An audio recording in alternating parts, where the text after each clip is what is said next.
Interceptions. And the thing about this guy, which is scary, is this guy is getting better and better. The one thing about Bledsoe that makes him so unique is he's got 5 guys with 52 catches or more. That shows me that he is moving the ball around. On the other hand, the Chicago Bears won't knock you out with statistics or many big names, but they have been very effective in a minimal mistake ball control philosophy, with Steve Walsh doing it as a starter with a record of 8-2. Patriots won the toss. They are receiving. And this is Leroy Thompson on the return. And he gets across the 30-yard line. A 21-yard return. It looked like Thompson may have coughed it up. The Bears say that they recovered, but the indication is that he was down by contact.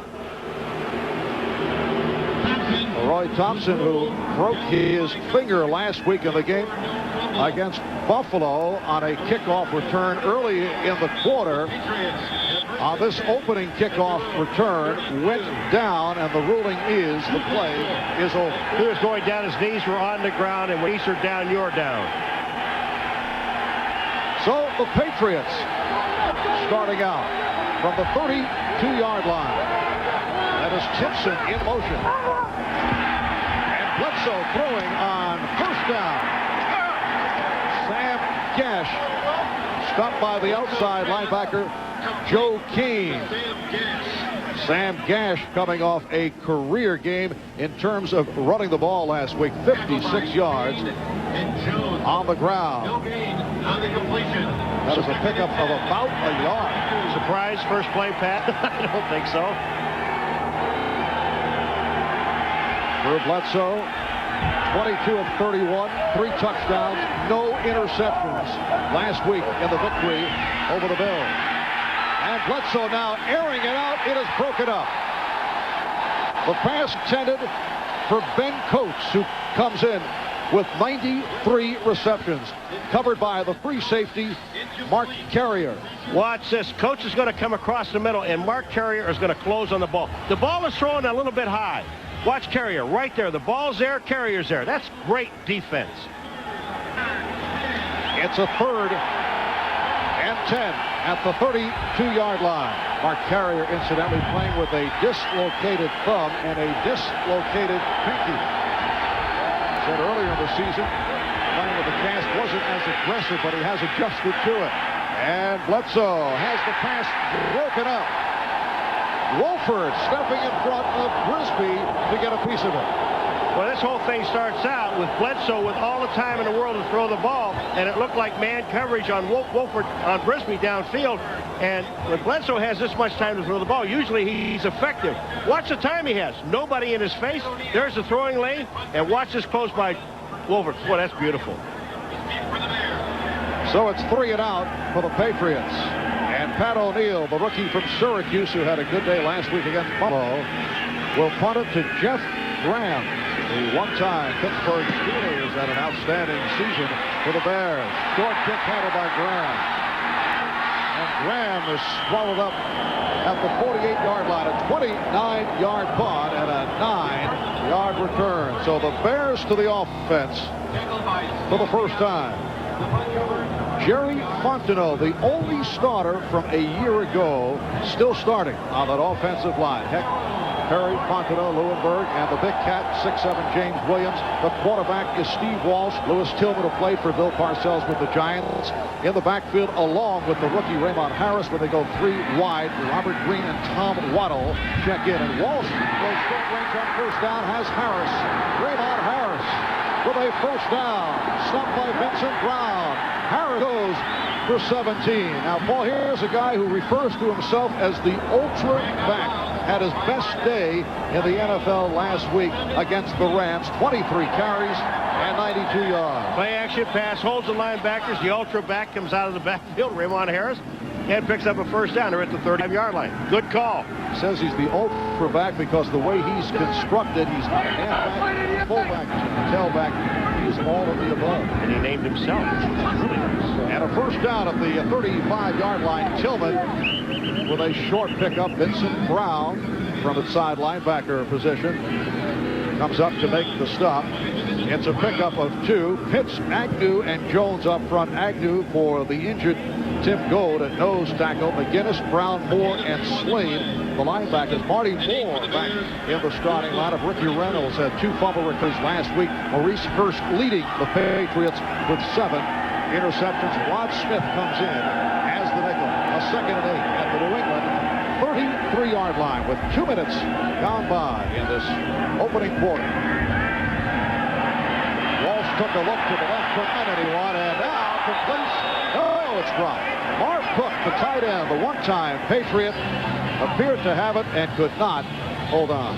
That was a nice play by Walsh because McGinnis, number 55, was coming on a blitz on the outside, and then he rolls out Walsh to the outside and throws the ball. The ball should have been caught. Looked like Chris Slade blocked the vision of Marv Cook. It's a 3rd and 8. At the 33-yard line. Last Sunday, the Bears turning it around after the walloping the previous week in Green Bay as they beat Rams, but the Bears have lost 2 of their last 3. Short set by Walt. He's able to complete to Graham, but short of the first down, covered by the left corner, Ricky Reynolds. You know, the one thing talking to Coach Dave Wannstedt about his football team, offensively and defense, Marv, he told us, we really have a simple offense and a simple defense. We don't ask our players individually to step up and to win a football game. We do it collectively. This is a very simple offense. They do the things that they do best. Let's run the ball in short passes. And Kevin Butler will come on to attempt a 44-yard field goal. You see stat line on Butler last week, 2 of 2, hit from 41, hit from 30. High snap handled, and Butler puts it through. Chicago Bears with a 3-0 lead on the New England Patriots. Conflict of interest here today at this football game because Gino Cappelletti, one of the all-time Patriot greats, does the radio analysis for the Patriots up in the radio booth, and his son-in-law, Tom Waddle, is a receiver for the Chicago Bears. The guy that put it all together is our own Mike Ditka. Gino is a friend of Mike's. Waddle was not drafted by anybody. Gino called Mike. Mike gave Tom Waddle a shot, and now he's one of the most sure-handed receivers in the league. Let's go back to the booth to Marv. I will. Is that the softer side of Mike Ditka? Part of the matchmaking process. Quickly on the kickoff return. Out to the 25-yard line. It's a 22-yard return by Rick Brenton. And let's check out the Patriot offensive line. Pro Bowler Bruce Armstrong at left tackle. Cratch, Arthur, Rucci, and Harlan. Those are the people up front. They've done a terrific job in terms of pass blocking. Bledsoe, the quarterback butts, has not been able to get going. Gash showing some signs recently. He will rotate with Kevin Turner. Brisby, Timpson, and Coates are the receivers, and Crittenden comes in the 3 wideout situation. First down at the 25-yard line for New England. And it's to the ground for Butts. Stopped by the middle linebacker, Dante Jones, making his return from the pulled chest muscle injury. Well, Drew Bledsoe has just taken the lead in terms of most pass attempts, passing by Warren Moon. Bledsoe, the 1 of 3 on the first drive, 656 attempts in all. It'll be a second down and 9. There's Bledsoe able to complete. Michael Timpson stopped by Joe King. Complete to Michael Timpson. Well, the Chicago Bears with Spellman, Zorich, Fontenot, and Armstrong up front. The linebackers, as I mentioned, Jones back in the middle. King playing the weak side. Vincent Smith, the one-time Cowboy, on the strong side. And the heart of the Bears defense, the secondary, led by Donnell Wolfer, is having an excellent year. When they go to the middle, Minter and Douglas, the key men to come on. It's a 3rd down and 2. Big hole for Butts, and he has a first down. The Bears off to the early lead by the count of 3-0 as Butler was able to connect. And Kevin Butler with going over the 1,000 career point mark. He's the 22nd player to score 1,000 points as Butler hit from 44 yards away.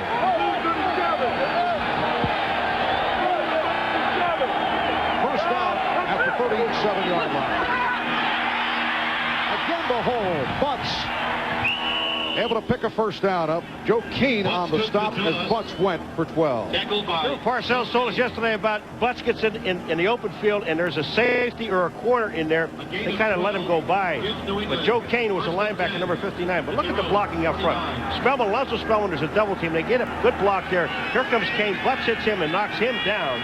And then Butts goes over top of Kane. Good play. First down. And a first down at the 49-yard line.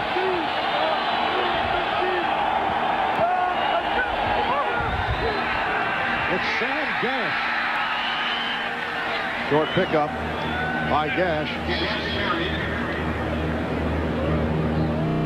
Well, we talked to Dave Wanstead yesterday. We said, you know, when you look at a team that really 2.8 per rush, the worst in the National Football League, everyone else is above at least 3 yards per carry.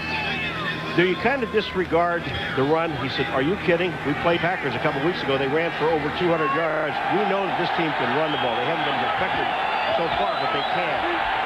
Second down and 7 at the 48. And Bledsoe had an open man. He had Vincent Brisby cutting through the middle. Marvin Bledsoe, I mean, he knows that this was his fault. The Bears had a blitz on. Brisby is going across the middle, and he was open. You see him on the outside. Wolford lets him go inside. Look at how open he is. And Bledsoe knows it and overthrows the pass. Watch Bledsoe at the end of this. You think he doesn't know it? Oh, no. Mike Crittenden is to the right, and Timpson left for this third down and 7.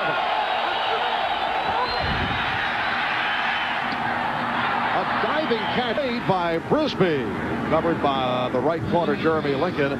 It's a 12-yard advance and a New England first down. Well, what happens on this play is when you put Leroy Thompson out into the flat and it opens it up, that makes you go one-on-one coverage. And when that happens, watch who's there all by himself. First and 10, Brisby, because Thompson was out in the flat behind him, and Mangum, the fifth defensive back, had to cover him.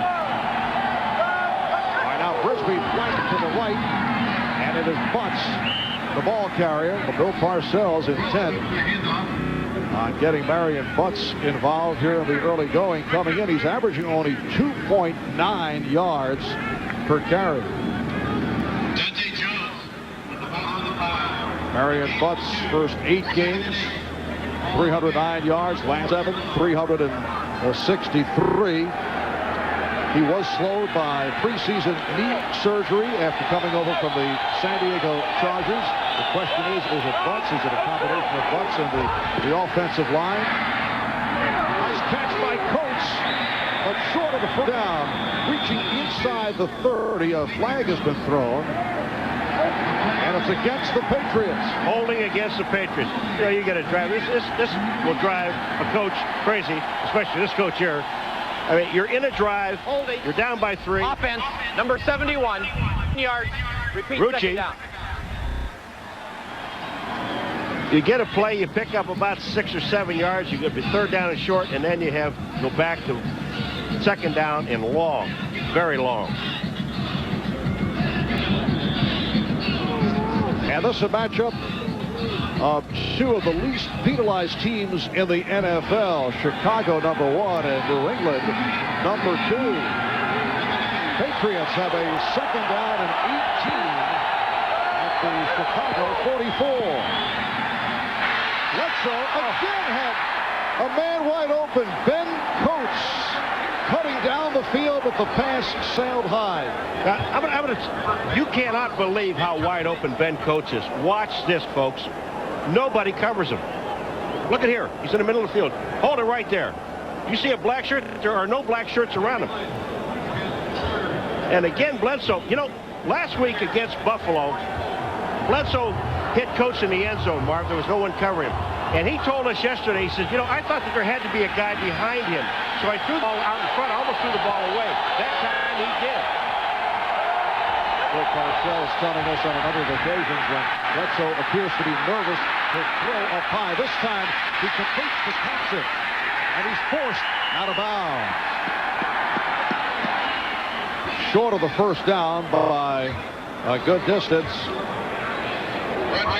It's one of those areas where you go on fourth down. You're inside the 35-yard line. There is a little bit of breeze to kicking into it. And I was watching Barr before the game. He was not hitting any field goals. This is a fourth down situation where you really court. But I'm going to tell you something. Bledsoe, Marv, has had all the time to throw the football. The Bears are going to have to do something because they're not getting close to him with a four-man rush. It's a fourth down and 8. If the Patriots chose to go for the field goal, it would be a 50-yard attempt. Bledsoe completes it, has the first down, combining with Vincent Brisby. Tackled by the left corner, Donnell Wolford. So Brisby with a second catch, and New England keeps the drive alive. Well, this time now the Bears did come with some people. They ran a blitz, and you're sending like 5, 6, 7 people, which enables Brisby to be out there by himself. Here we are. Take a look at right in here. Look at all of these guys that are coming. There's 7 guys that are coming in. Right here, the blitz is on, but it leaves Brisby one-on-one on the outside. When you blitz, you go to man coverage. First play of the drive. Off the pitch. Ran back. Right at the line, he took a shot. Bo Douglas, number 37, a superb special teams player, backup defensive back, with the hit on Butts. Yeah, and Vincent Smith, number 55. Watch 55 fill the hole. The hole was there for a second. Now the hole closes. Here he comes. Here's 55 Smith. Douglas is there. But that's a hit in the hole. Second down. And 10 for the Patriots. At the Bear 20, Chicago 3.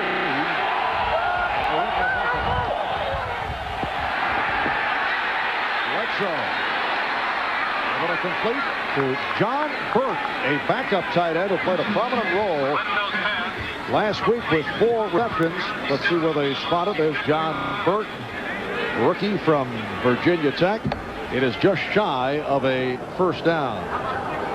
The New England Patriots with 6 straight wins, trying to make it 7 in a row with match their longest win streak of all time. 1978, under Chuck Fairbanks, the team had a 7-game win streak. In '86, they won 7 straight. Third down play. Bucks. It's stopped. Marion Bucks trying the right side, turn back. I don't think there's a decision to make here. And again, Vincent Smith, number 55, is the guy that makes the play. You kick the field goal. You tie the ball game up. Put points on the board when you can. This the 14th play of the drive that you just saw. And Bill Parcells opting for the field goal attempt from Matt Barr. It will come from 29 yards away. Barr has had a terrific season. And he's able to put it through. So the game is tied at 3 with 4:08 left. First quarter. Happy holiday from all of us here at NBC Sports. We welcome you back to Soldier Field in Chicago, the 94th consecutive sellout at Soldier Field, better than 66,000 on hand. Game is tied at 3. Nate Moore, one of the best in the NFL, on the kickoff return. And he's submarine down across the 40. A 21-yard return by the 5-year man out of Oregon Tech. And Harris coming off the next game last week against the Rams. He's been a surprising 4th-round draft pick out of Ohio State with great potential. We talked about him with head coach Dave Wanstead. The concern we had, being a tailback in college, would it be tough enough to play fullback? And the guy there really has shown us that he is tough enough, and you know, he's going to be an exciting player for us here in the years to come. Did he tell you right away he is the ultra back? Yeah, he tells everybody that. I want to see some ultra back today. the ultra-back, Raymond Harris, but the handoff goes to Lewis Tillman, the other man in the Chicago backfield. Marty Moore, the inside linebacker, making the stop. He's not a halfback, Paul. He's not a fullback. He's a combination type role player. He feels he can do more than a halfback or a fullback. He is ultra-back. Tillman went for 8. It's a second down and 2 at the 48-yard line.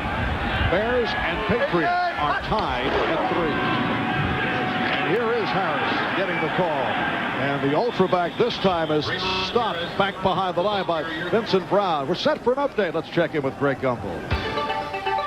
All right, Marv, the Browns and the Seattle Seahawks in Cleveland, and the Browns are on the board first on this 5-yard touchdown run by Eric Metcalf. With a win today, Cleveland will host a wild card game. They would do so with a tie as well. They lead Seattle 7-0 in the first. Marv? Thank you, Greg. And the scenario here in Chicago, if the Bears win or tie, they are in the playoffs. If the Patriots win or tie, they are in the playoffs. And there are many possibilities. 3rd down and 3, and Walsh tries to go long, and a flag has been thrown. Jeff Graham covered by the right corner, Maurice Hurst. You will rarely see Steve Walsh throw the long ball. That time it attracted a flag. They're going to call us on Maurice Hurst for getting his arm out. But I think what Bill Parcells is saying... Defense number 37. 5 yards, automatic. It's a legal touch. It doesn't make any difference. What he's saying, what Parcells is saying, that ball is not catchable. Here comes Hurst. Graham, watch it. There it is. You see that? When he gets his left arm out, they call it. You can't touch the guy. Once they go by 5 yards, here it is. That's the touch. And that's all it is a touch. I hate that call. They gotta adjust it. Pass interference, legal hit, legal touch. And it's a first down for the Bears at the New England 47. Here is a flea-flicker attempt by Walsh, and it does not work. No one in sight for the Bears. Well, the reason no one in sight is because everyone covered very well. Ricky Reynolds did a great job downfield on Conway. There was really no place to throw the football. Steve Walsh, a one-time backup in Dallas, a starter in New Orleans, and lost the starting job. Did not play a game at all in 1992, and then signed on with the Bears as a free agent, and has beaten out Eric Kramer and has done very well as a starter. A record of 8 up and 2 down, 2nd down and 10. At the 47, with Conway in motion, back to the ground. Raymond Harris stopped by the outside linebacker, Chris Slade. Steve Walsh in his 6th NFL season out of Miami. Very accurate, short-range passer. Well, Paul, as you take a look at Walsh down through the years, 0-92, did not play at all, as I mentioned. 8-2 as a starter with the Bears, but how about as a collegiate at Miami? 23-1, which includes a national championship. Boy, Wanstead likes him so much. Wanstead was on that Miami staff under Jimmy Johnson, as he was with the Dallas Cowboys. Walsh's pass overthrown. Intended for Robert Green, coming out of the backfield. Brings up a 3rd and 4. But that pass looked like it might have been tipped at the line of scrimmage. Correction, it's a 4th down play coming. No, that ball was just overthrown. You're absolutely right on Robert Green. Walsh is saying, oh, all I have to do is get it down a little bit. I thought Aaron Jones had his hand, or Mike Jones had his hand up in the air. So the punting unit is checked in. Chris Gardocki. Although had one of his better outings last week against the Rams. And it skips through, so they'll bring it out to the 20-yard line. It's a 42-yard punt, and the Patriots will take over. After T-Day, Montana pulling off some magic, and the Chiefs won the game 13-3. That is coming up next for our viewers in Chicago, and we'll be signing off at the conclusion of this game for NFL regulations, so please check your local listings for the game in your area. On a defensive conference at the New England sideline with a minute and a half to go in this first quarter. Patriots take over at the 20-yard line, and again Butts gets the call. Carl Simpson involved on the stop, so we are seeing Marion Butts handling the ball on a regular basis in this first quarter. 6 first down plays, 5 in the last drive, and this one here on first down. The Patriots, really not like them, ran the football. I think one of the things that they're thinking about too, Marv, is the fact that the clock is running down. We're getting down inside of a minute, and if they have to punt, they would like to punt with what little bit of wind there is if they wait till the second quarter. Butts has carried 7 times for 24 yards. Second and 8. Play action. And Gash was covered by Smith. Vincent Smith right there. The Bears were not fooled.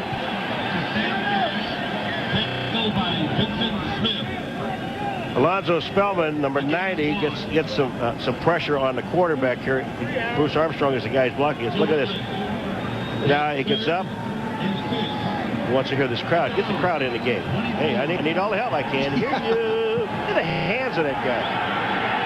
We were talking with Alonzo yesterday. Incidentally, he did not come through with any guarantees. He guaranteed victory against Minnesota and Green Bay, staying away from it against the Patriots. Those were games lost by the Bears.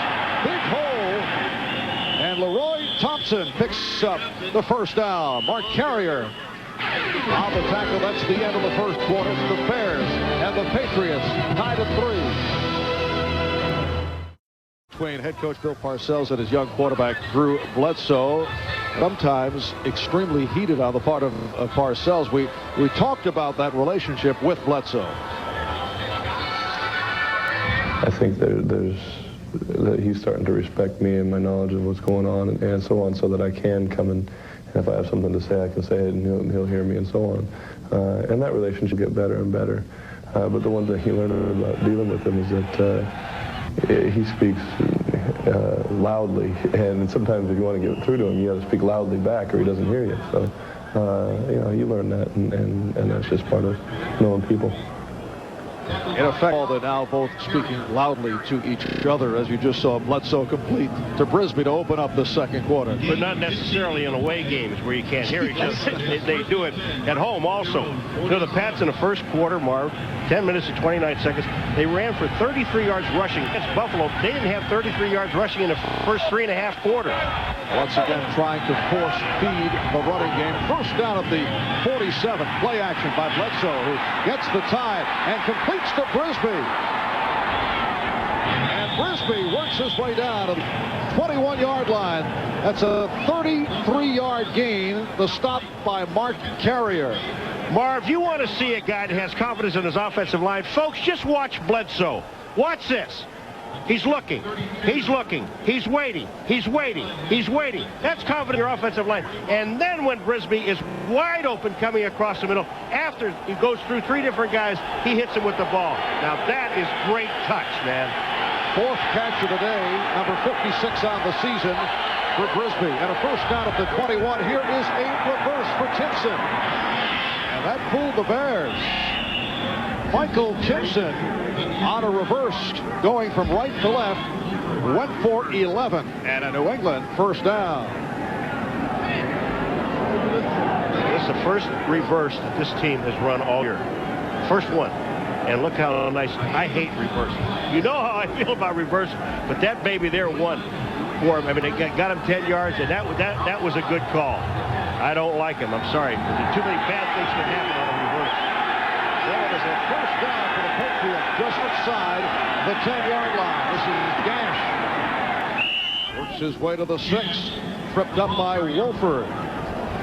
You know, Ben Coates is an all-pro tight end, and he catches the ball extremely well. Well, here's old Ben on the outside. Let's see if he blocks very well. He's on Ullman. Does he block very well? He got a piece of Spellman. That's all he had to do is keep his man off the ball carrier, and they picked up 4 yards on the play. All right, second down. About 4. stop as he gets inside the 5-yard line. With this whole thing jammed up by the Bears here on the goal line, play action pass now. Remember last week he did that with Coates and he threw one against the Buffalo Bills. Coates came across the end zone. There wasn't a soul near him. I know they're going to be covering Coates, but I wouldn't be surprised to see him go to John Burke, number 85, the other tight end. Nice play on the drive. A 3rd down and 4 at the 5-yard line. Bledsoe again with the 10. Now facing pressure. And Bledsoe is hit down at the line. Met by Dante Jones.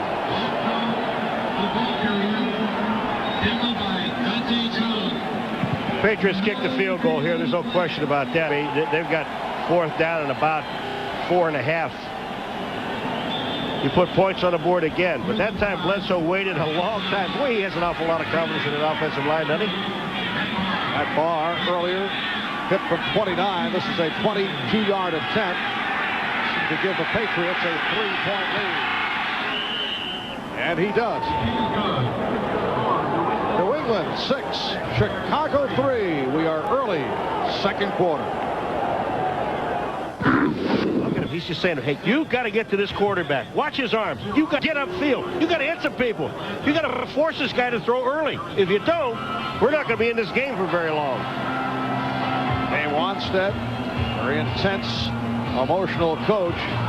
Only a 2nd year with the Chicago Bears, and he has brought this club along very well as they gun for a playoff position, record of 9-6.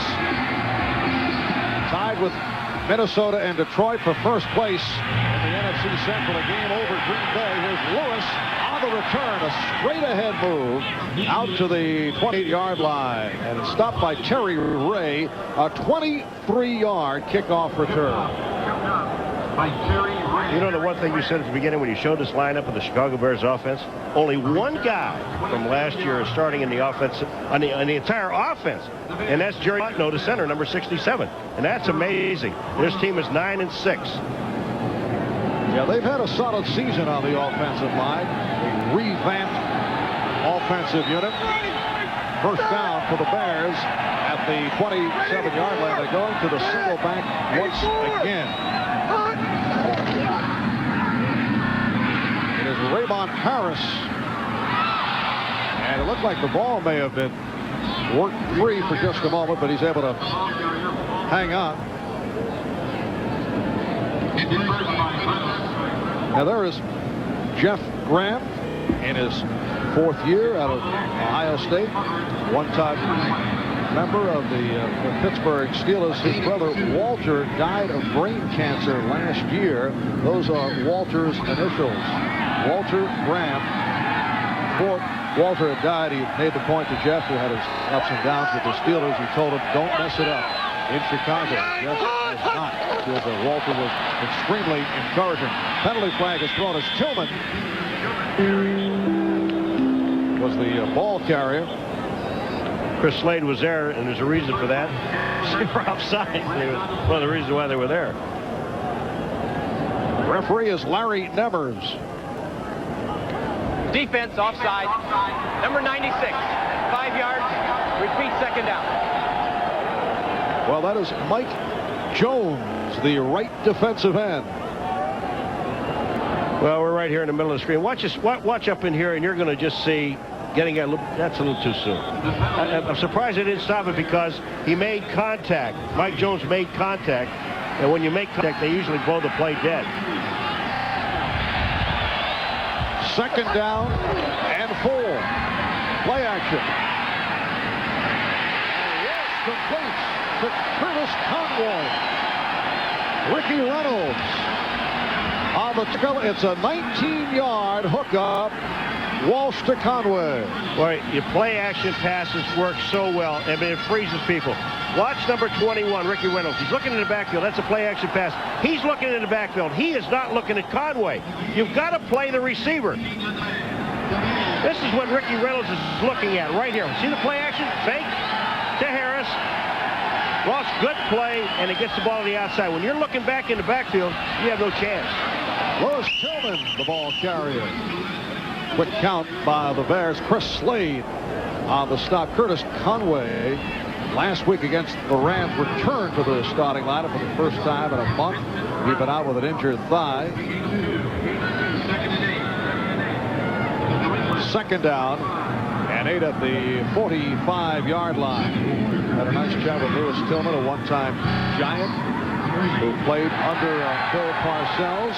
In fact, has a Super Bowl championship ring. The 1990 Giants with Lewis Tillman as an extra.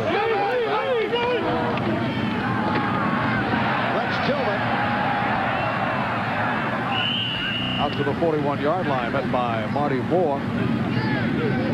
Lewis Tillman has run for 866 yards coming in, but still not satisfied with the way things have gone this year. And it's not the team. He's not satisfied with himself. You know, and the first I said to Lewis Tillman, I said, you know, you played for Parcells when you came into the league.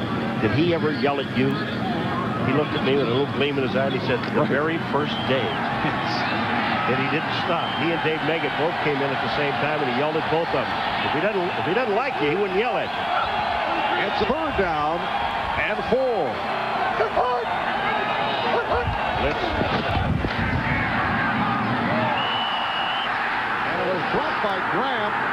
Crowd looking for an interference on Reynolds, who was providing the coverage. Now here's the situation. We saw Maurice Hurst put his arm out. Now you see two guys who are really fighting for the ball. And when they're fighting for the ball, watch what happens. They're back, excuse me, beyond 5 yards. They're touching each other. I mean, now that's not illegal contact. Well, Chris Gardocki will punt away to Troy Brown. Short punt once again, and a diving catch by Brown. That is only a 21-yard punt. And the Patriots on first down will throw through the hands of Sam Gash, who is covered by Vincent Smith. When we were away, you know, Al Grove, defense, writing some things down. You see this piece of paper? Look at right here. You know what that's from? That's from his hotel. And I think if they get into the playoffs and they get a little extra money, they'll be able to buy some pads that they can use, a bigger pad anyway, so the guys can see this. But Al is using everything at his disposal to help his team out. High-tech defensive work by the defensive coordinator Al Grove with a pad that has been borrowed by Al from the hotel. Second down play, flag thrown as Gash is driven back. Gash carried. Bledsoe already made the signal holding against his team. Or as they sort out the penalty, let's check in. Gumble, Greg. All right, Marv, at Cleveland, Vinny Testaverde having himself a good afternoon against the Seattle defense. This is a 35-yard touchdown pass to Mark Carrier, and with the extra point, the Browns have gone up on Seattle now 14-0 in the second, Marv. All right, Craig, 8 minutes and 4 seconds to go here in the second quarter. The penalty was declined. It'll be a second down and 10 for the Patriots at the 20-yard line. Drew Bledsoe, 9 of 14, 101. Make it a third down, 3rd and 8 at the 22. There's a surprise that to refuse the penalty against him. I'd have put him back. Pass knocked down. Alonzo Spellman, number 90. He ought to be able to knock him down with the hands he's got. Alonzo Spellman in his 3rd year out of Ohio State. Alonzo Spellman, look at the hands on this guy. Now he's playing Armstrong, reading the quarterback. Look at that ball actually hit him in the chest. Never hit him in the hands. So Pat O'Neill passes to Jeff Graham.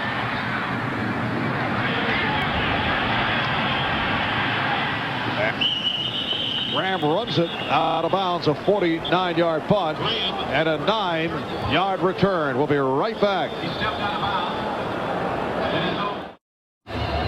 Pat O'Neill's a punter. You must pay attention at all times because watch Myron Baker, number 91. But this is really a call for because the guy's already out of bounds and the officials are standing there. I mean, you should call this. There's no reason for that. But again, from here on out, Patrick will be paying attention. Patriot bench very upset that a flag was not thrown. First down at the 38-yard line, and Raymond Harris is stopped by the right defensive end, Mike Jones. For the Chicago Bears, a look at their first 3 possessions. They go 5 plays and kick a field goal, and then 5 plays and punt, another 5, and again a punt.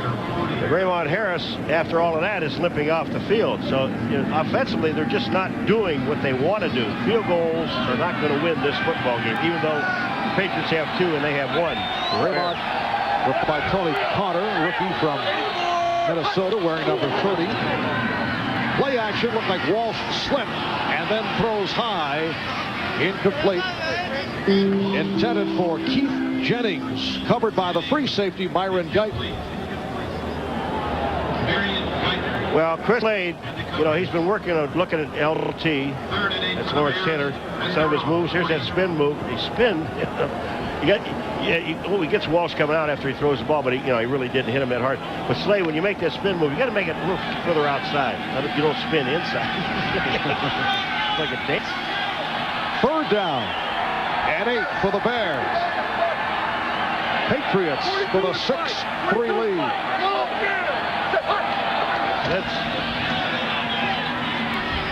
And a diving catch made by Tom Waddle with the marker, covered by Ricky Reynolds. Tom Waddle, who earns his living as a superb 3rd down receiver, missed 5 games with a knee problem, returned last week, and there is his father-in-law, New England Patriot color commentator G. Caponetti. Well, you got to look where they marked this ball on Waddle. Now, Waddle looked like he was further downfield. He may get the first down. Onstead is out on the field. He is really upset about it because of the mark where Waddle catches the ball. It's an outstanding catch.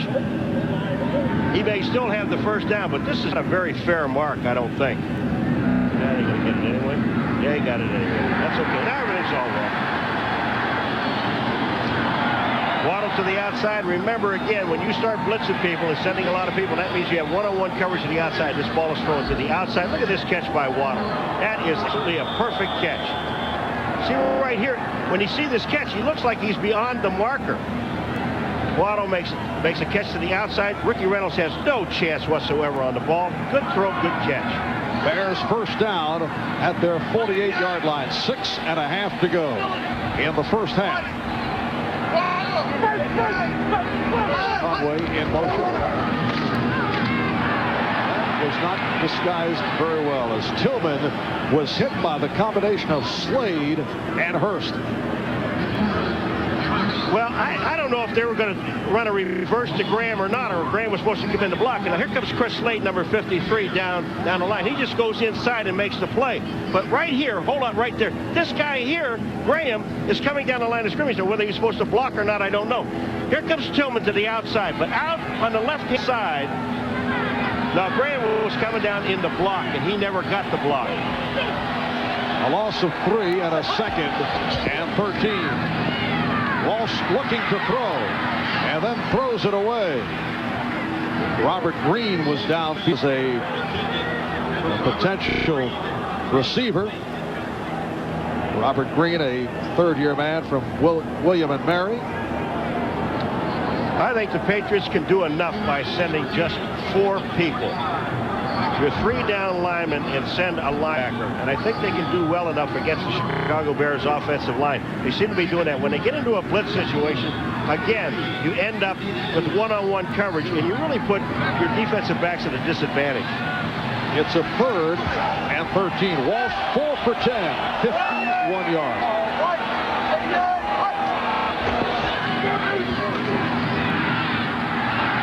He's looking deep and then went short range for Harris.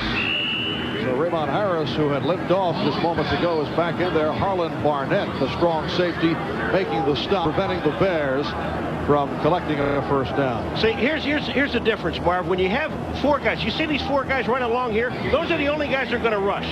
Watch this.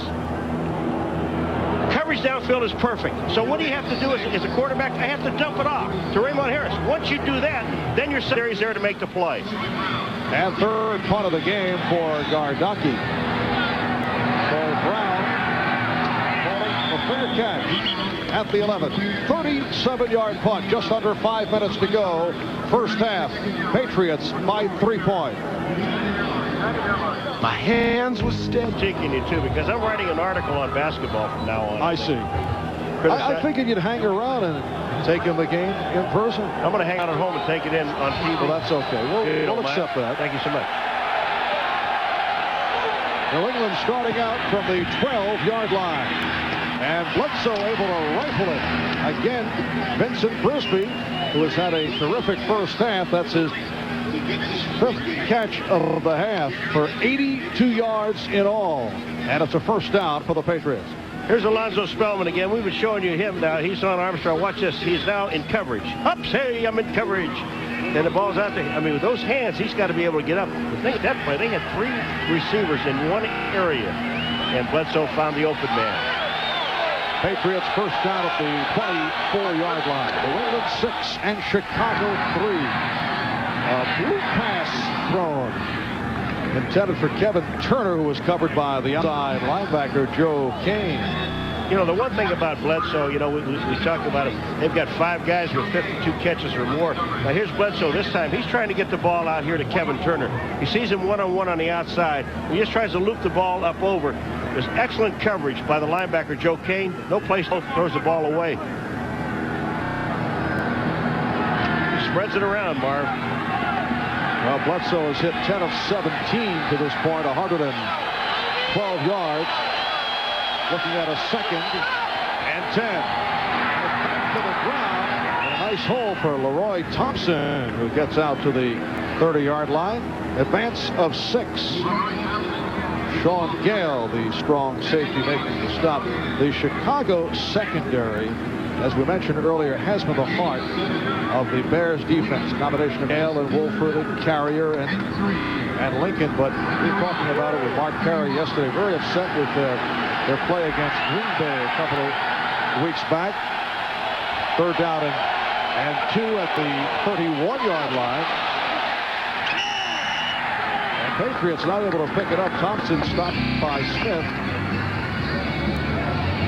In that Green Bay game with Chicago blown out, Mark Carrier telling us that the defense made, what, 20 mental mistakes?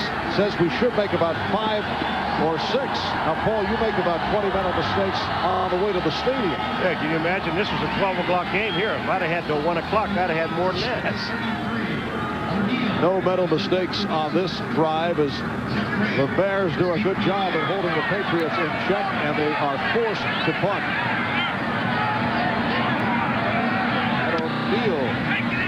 With the punt to Jeff Graham, who has to backpedal, takes at the 10.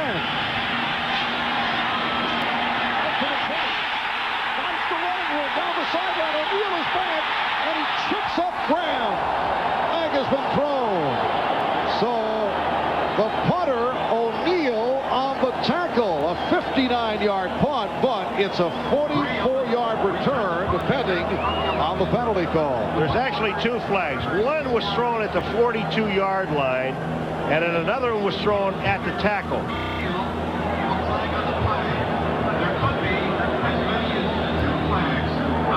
I like the in-house announcer. There could be as many as 2 flags on the play.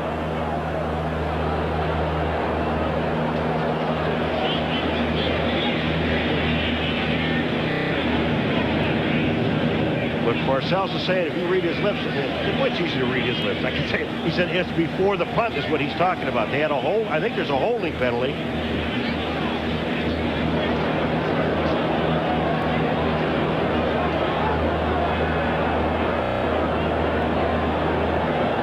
Bill will try to help out as much as he possibly can.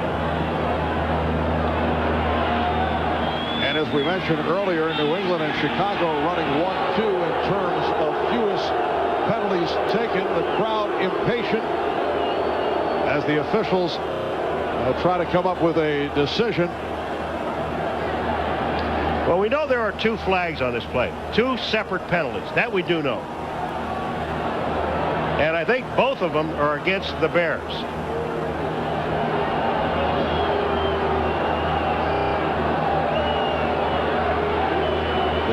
question on the penalty, which is the point that Parcells was trying to express. Was the call a holding call on Chicago before the punt? See, Dave Watt sets up some walkies. He has to argue. He's getting himself ready. We have 2 minutes and 41 seconds remaining in this first half. Patriots with a 6-3 lead on the Bears. Parcells wants the ball. He said that this penalty occurred before you kicked the ball. And if that's the case, then that is a holding penalty, which would be an automatic first down. That's what he is arguing about, or he wants to hear. I mean, 2 guys threw the flags. Why don't you just talk to the 2 guys that threw the flag? Bring back instant replay. Yeah, right. No. We're going to get a decision before 5 o'clock.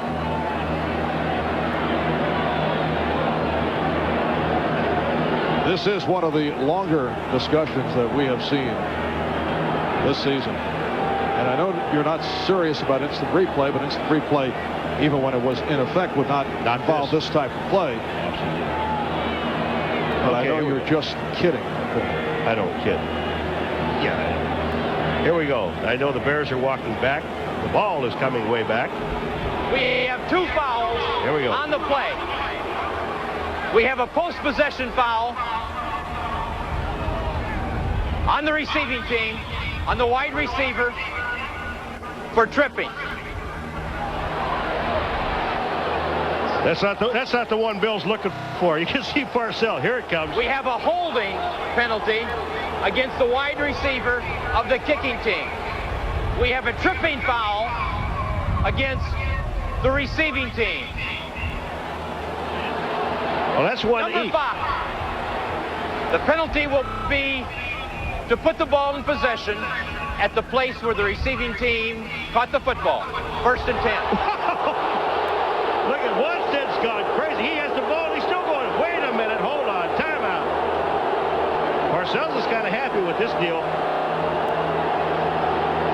Well, it erases the good return by Graham, who had run for 44 yards, and it puts the Bears back at the 10-yard line. That's where Graham handled the punt from O'Neal. Well, Parcells is not happy with the call, and obviously Dave Wanstead is not happy with the call.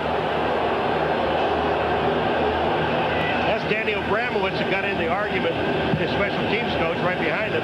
He's arguing. Something wrong with this call.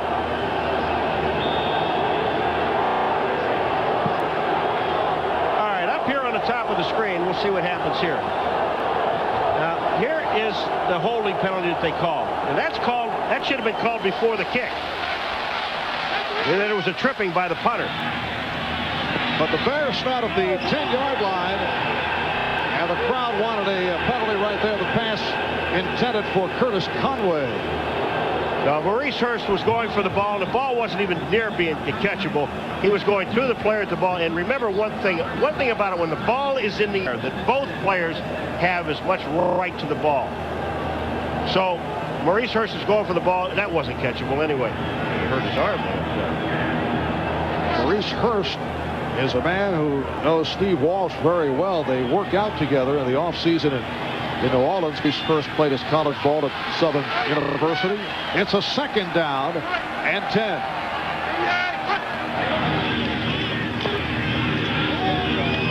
And that is broken up. Raymond Harris, the intended receiver, Myron Guyton, make the contact to keep it away. Let's check in with Greg Gumbel. Greg? All right, Marv, the Cleveland Browns getting a pretty good handle on hosting a wild card game. Vinny Testaverde has thrown for a touchdown. Now he runs it in from a yard out, and in the Christmas spirit decides to play Santa Claus at the back of the end zone. Merry Christmas, bub. 21-0. The Browns lead the Seahawks approaching halftime. Marv? All right, Greg, we are approaching halftime here with 2.5 minutes remaining in the 2nd quarter. 3rd down and 10 for the Chicago Bears. And Walsh floats one intended for Waddle. You know, we saw Bledsoe throwing the ball to wide open people and overthrow him. Here's Waddle is wide open here, and this ball is a duck. This thing comes out of here. Look at this thing. That's going all over the joint. And no chance to get it. And Waddle was open. Would have been first down. Fourth punt of the day. Gardocki into the wind. Brown is back and handles it on the fair catch inside the 45-yard line. A 33-yard punt by Gardocki. Well, coming up next on most of these NBC stations, it'll be game 2 of our NFL doubleheader. And as we did earlier, most of you will see Joe Montana and the Chiefs in a do-or-die situation against their arch rivals, the Los Angeles Raiders. As you look at the playoff pictures, some of you will see what could be a playoff preview. Rod Woodson and the Steelers taking on the San Diego Chargers. So first down at the 43-yard line. Bledsoe nearly intercepted by Spellman. That ball thrown very hard. Spellman got a piece of it. These are the things that drive Parcells nuts about Bledsoe. What he doesn't like to see the young man doing. Now, Spellman is there. Watch it. The blocking is at the line of scrimmage. But watch Bledsoe now. He doesn't even see Spellman. He hits him right in the mouth with the ball. Alonzo, he hit him in the chest earlier, hit him in the mouth with this one. But that's the one thing that drives Parcells nuts about Bledsoe. I mean, if you're going to throw the ball away, throw the ball away. Second down and 10. I saw the jumping from the Chicago side of the line. Spellman reacting. Penalty flag was thrown. Frisbee, the intended receiver. Bledsoe has an awful lot of confidence in this offensive line. I mean, and they protected him very well. Defense, offside, number 90, 5 yards, beat second down.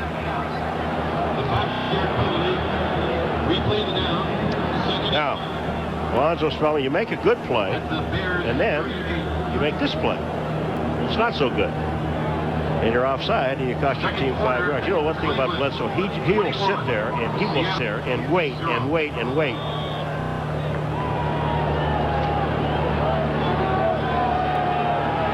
Second down and 5 at the Chicago 38-yard line. Patriots 6 and the Bears 3. Thompson off the inside handoff has a first down. Spellman making the stop on the Roy Thompson, which brings us up to 2 minutes to go in the first half. That's a 2-minute warning. Well, coming up at halftime, the Domino's Pizza NFL Live halftime report. Greg Gumbel, Mike Ditka, Joe Gibbs will bring you the scores, and the highlights will also preview the big late game of our twin bill, the Chiefs and the Raiders. Greg, looking at that rivalry over the years. That's all coming up at halftime. 2 minutes to go in this first half. Patriots 6 and the Bears 3. This is certainly Chicago's type of game. They did not want to see Bledsoe get going. Obviously, they feel they can't get involved in any kind of a shootout situation. No, actually, when you talk to these guys, you can understand if they get the Chicago Bears, especially near halftime now, Patriots score a touchdown, that would put them up 13-3, up by 10. But Chicago figures if they ever get 17 points behind, just don't have the team that can come back from a 17-point deficit. Well, Bears do not have the big play people in the skill positions to match the likes of Bledsoe and Coates, although Coates to this point has not come up with a catch. The Bears with that controlled offense that rarely beats itself, or issue penalties, or issue turnovers. First down at the 31-yard line, and again to the ground. Kevin Turner stopped by Dante Jones, and New England has been able to establish a running game in this first half. Well, they ran on first down again. Remember that one drive where they had came down the field and they had the ball in the first quarter for over 10 minutes. They had 5 first down plays, and 5 of them were running plays. Now this just sets up the pass, is all it does, because they're going to throw the ball. Patriots have run though for 72 yards on 18 carries, 2nd and 8. And Bledsoe does throw, but it's incomplete through the hands of Turner, who was covered by Jones. They've got people all over Ben Coates. I mean, that time he ended up with Vince Smith, number 55, the linebacker, eventually on him. We're going to see, here's Coates right here coming off the line of scrimmage. Now watch what happens. There's Vincent Smith. He's on him. He's on him. He's on him. There's a safety back in the back. Number 23, Sean Gale, was there. That man right there was there if the ball would have been thrown. So you're seeing two men Coates at all times. 3rd down and 8. Ben Coates with 93 catches coming into today.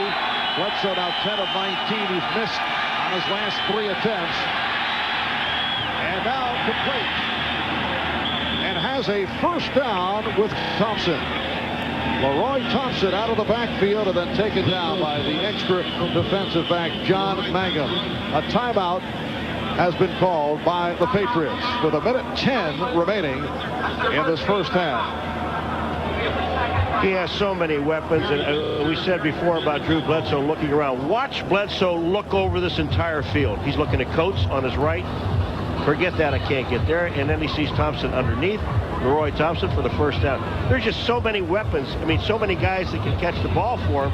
Again, I'm going to repeat one more time that they have 5 guys going into this game with 52 catches or more. And that's, it's really never been done. Leroy Thompson playing with a broken finger on his left hand, and he said it would affect his pass catching. We just saw him on that reception. Leroy Thompson acquired in a trade from Pittsburgh, and as this season has progressed, has become more of a significant player in coming on to spell Marion Butts. And Parcells likes to rotate his backs. He does it with Turner and Gash, and he's done it with Butts and Thompson. 1st down for the Patriots at the Chicago 20-yard line. Bledsoe completes, but a short-range hookup this time with Thompson, who was covered by Kane. Joe Kane was right there. The linebackers for the Chicago Bears are very, very active. They get a lot of mileage out of these guys. They do a lot of great coverage in the short areas. And I'm talking the short areas anywhere from 10 yards on in. At the time, Kane was there to make a nice stop on Leroy Thompson. Joe Kane is back on the outside. Last week he played in the middle for the injured Dante Jones. 2nd down and 8 at the 18-yard line. And Bledsoe throwing end zone. Wolford keeping it away from Brisby. What an outstanding play by Donnell Wolford. I mean, just super coverage on the outside.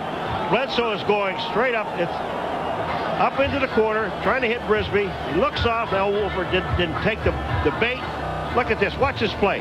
Hand in, knocks the ball away. Perfect coverage. Doesn't get any better than that, folks. Here it is. Donnell Wolford, look at it. He's not touching. He turns. He gets that left arm in there. Nice play.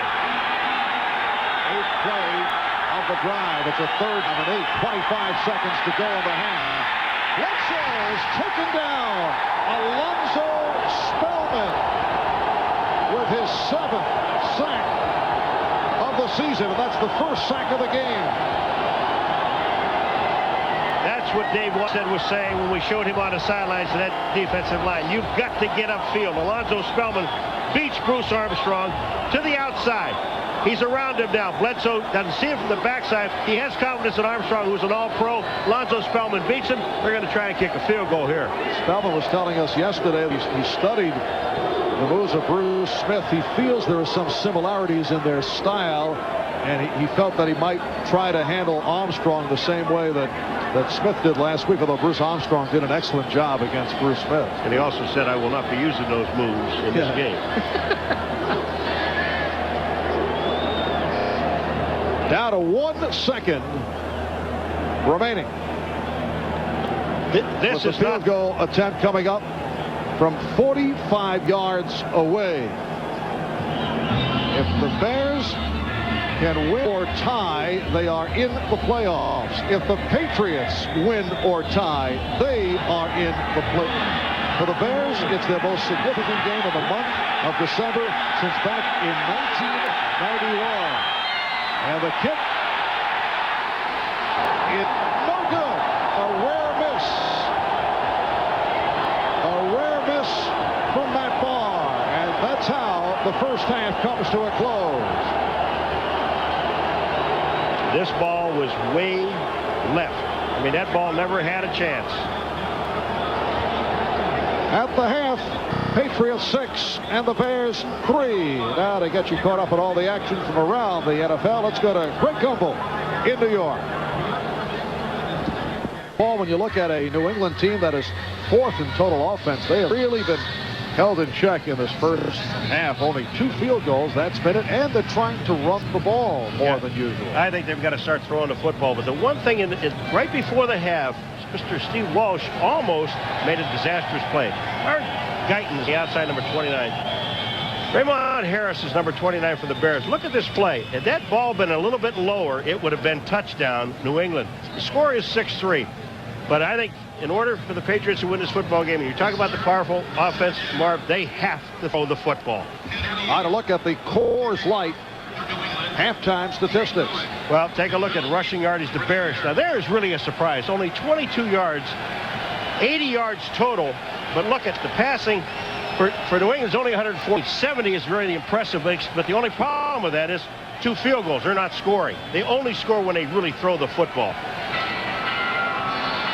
And Pat O'Neill getting set to kick it off to the Chicago Bears. The defense is Nate Lewis, who's had a good day. He's averaging 25 yards per return on the season, among the leaders in the NFL. There's Lewis in his 5th year out of Oregon Tech.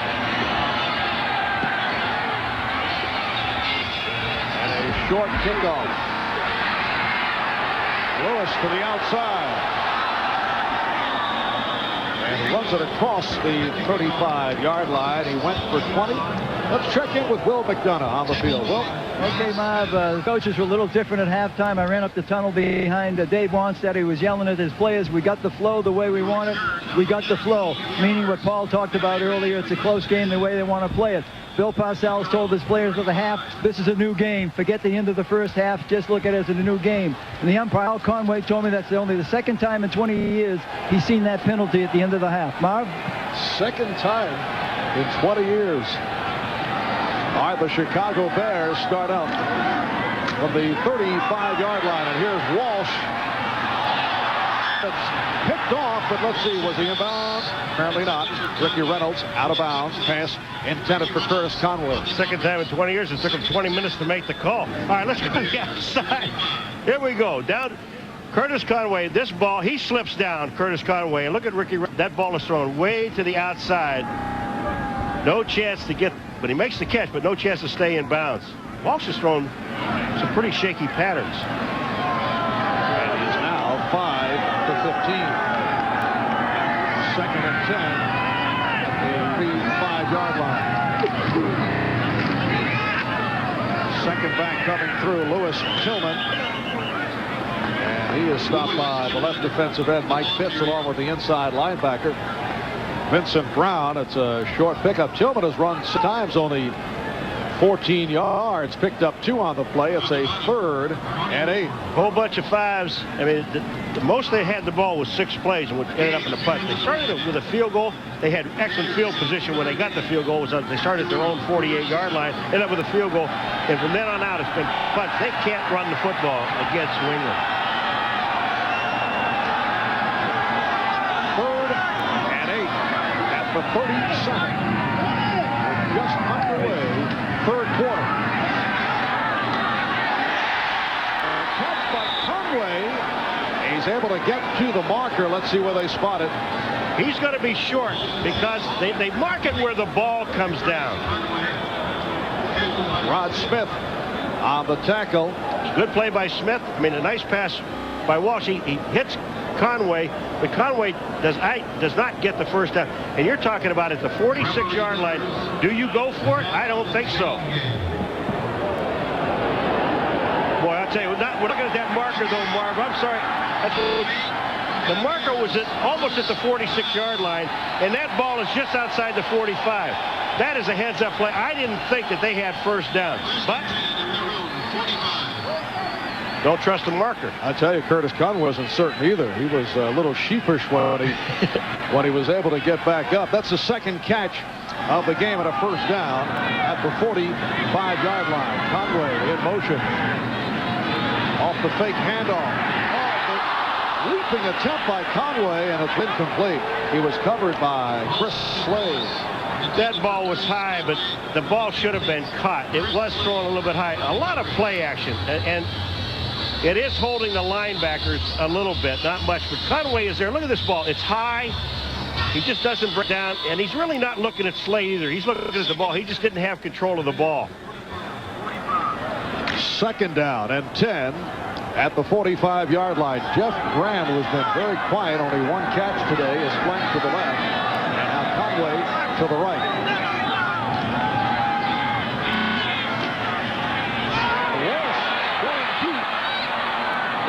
It's only the second time that he has tried to go long. First, providing the coverage on Graham. Now I know why I thought the guy didn't make the first down. If you look at where they put that little orange flag down there on the other side of the field and where the marker is, it's in front of the flag. That's third down. If you go 10 yards to the right, guys.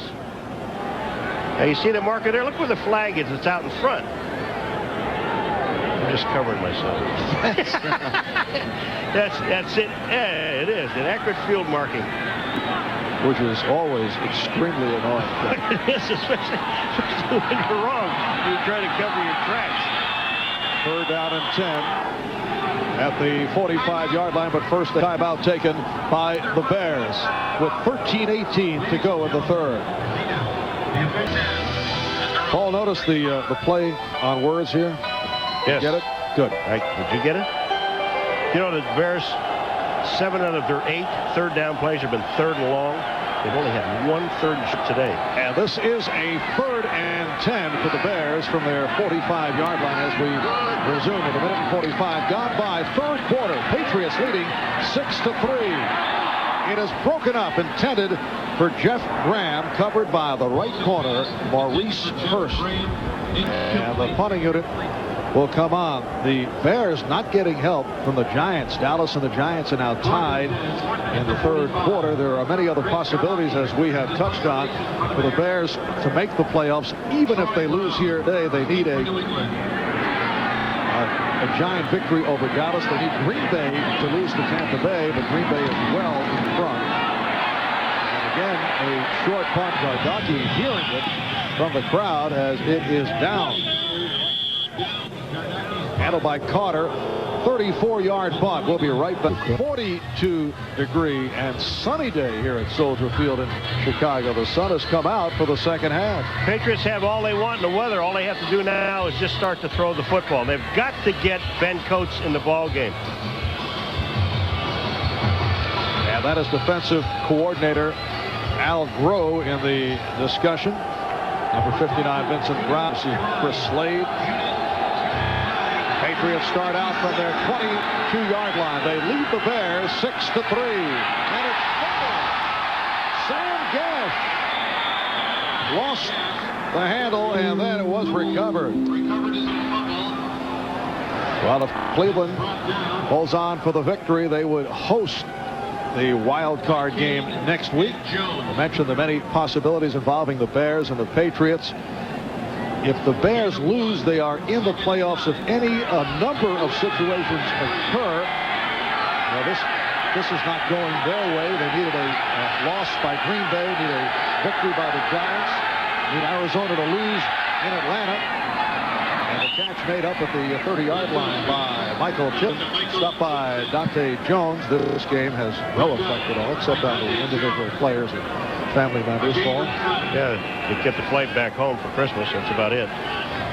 It'll be a third down and 2 at the 30-yard line. 3 minutes gone by in this third quarter. Now, if the Bears win or tie, we always say tie. There hasn't been a tie in the NFL since 1989, but they're in the playoffs.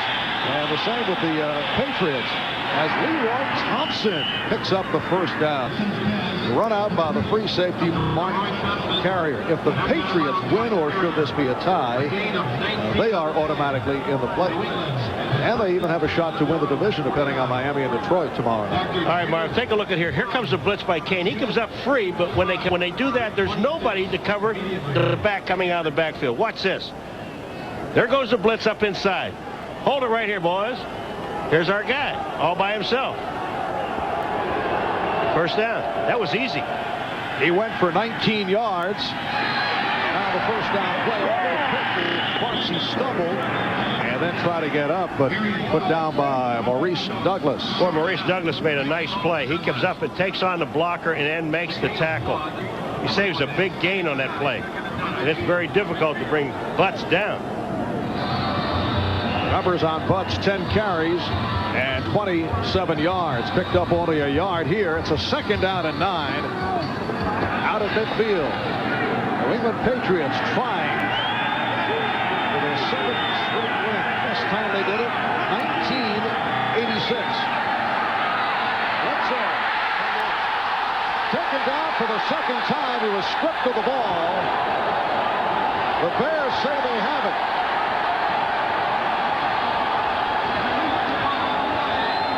Patriots say they have it.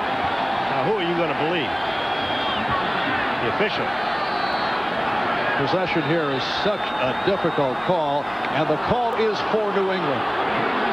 The center author on the recovery. Well, that time, you know, again, we're seeing Bledsoe with so much confidence in his offensive line. Watch this. He's waiting. And then when he steps up to the inside, that was Trace Armstrong, number 93, who makes the knocks the ball away. But Arthur gets it back. It'll be third and about 13. And Paul Armstrong gets credit for the sack. He is 7.5 for the season. He really likes it, his defensive line.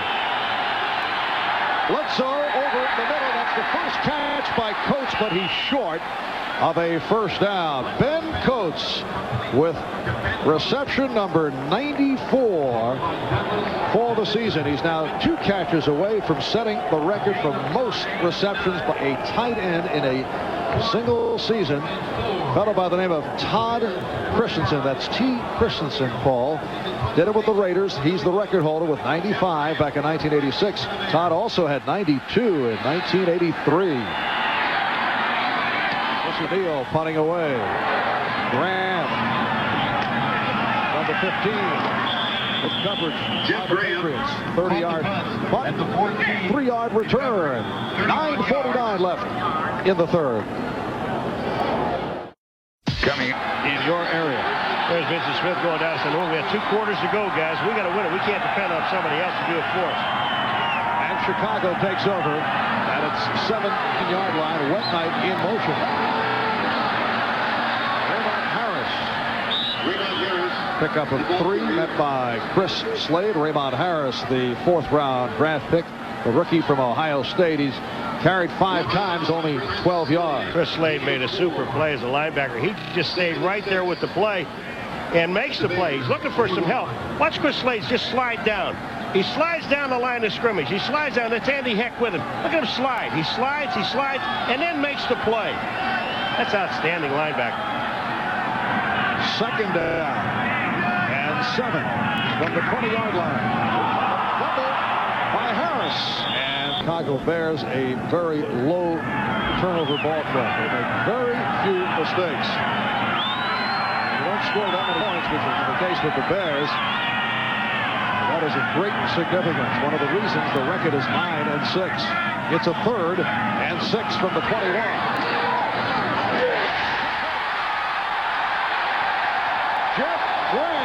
A first down. He goes for 21 yards with his 2nd catch of the day. Hit by Harlan Barnett and brought down. Boy, another long down, but that time, Steve Walsh, watch this pass. It is absolutely perfect. Graham is there. The linebackers don't get deep enough, and they pick up the first down. You know, we were talking to Coach Wanstead yesterday, and the one thing he said to us is, you know, we're not an exciting team. We don't, we play close to the best on almost everything. We've got to get turnovers, and they haven't gotten any so far today. So in order for us to win, we've got to get at least 3. And Walsh on first down at the 43. Again, Graham took the hit at the marker. Iron Guyton on the stop. And let's see where they spot this one. This is a bullet. Steve Walsh throwing a short pass. You see, he hadn't had any success at all on the long stuff. All of his stuff is short. Here it comes now. Research lets Graham go to the inside. Guyton, number 29, is the safety that's supposed to pick him up there. And here comes Guyton. Graham is there. Nice catch. Holds on to the ball. First down. It is a Chicago Bear first down. Steve Walsh telling us yesterday after practice that this is the most comfortable he has ever felt in an NFL offense. Felt he was out of place in New Orleans. They wanted to go occasionally to the vertical game, put the ball downfield. That's just not his game. No, it's not. His game is a short game. Play action passes.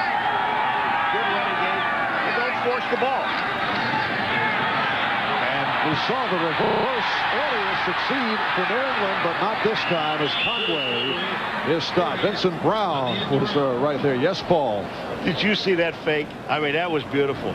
Tackled by Jones and Vincent Brown. He comes to the outside. Gain of 2. Conway, Curtis Conway on this play. Watch the moves that he makes.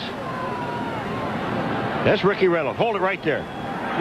Watch Ricky Reynolds. He's going to go this way. Conway goes this way. This is easy. Well, it's a gain of 2 and a 2nd and 8 at the 36-yard line. Harris, who was in motion. Keith Jennings stopped by Myron Guyton. Again, a bullet thrown by Walsh. Cleveland still in front of Seattle. Browns can hold on. They will host the wild card. Now the Giants back in front of Dallas, which is good news for the Bears. A giant victory would do it for the Bears, no matter what happens here today. That is not news for the Bears. Green Bay leading Tampa Bay. Bears need a loss from the Green Bay Packers. Atlanta in front of Arizona. More good news for Chicago.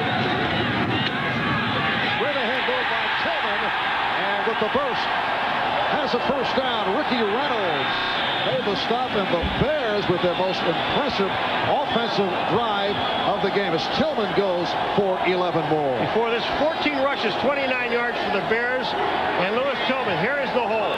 You pound away, you pound away, you pound away, and then finally something breaks. Guyton gets in and helps out of the play with Ricky Reynolds, number 21, 29. There is Guyton, but that's first down. Eighth play of the drive. First down at the 29-yard line. Tillman running well. First to the 25, stopped by Chris Slade. This is Bears football. This is Parcells is saying, get low, get down, get into the hole. But this is Bears football. This is what they do best. They pound away and pound away, run a play action pass, pick up 7 or 8 yards. They're in field goal range right now. Grant to the left, Conway is to the right. 4 to go. In the third quarter, long drive for the Chicago Bears, who are down by 3 points.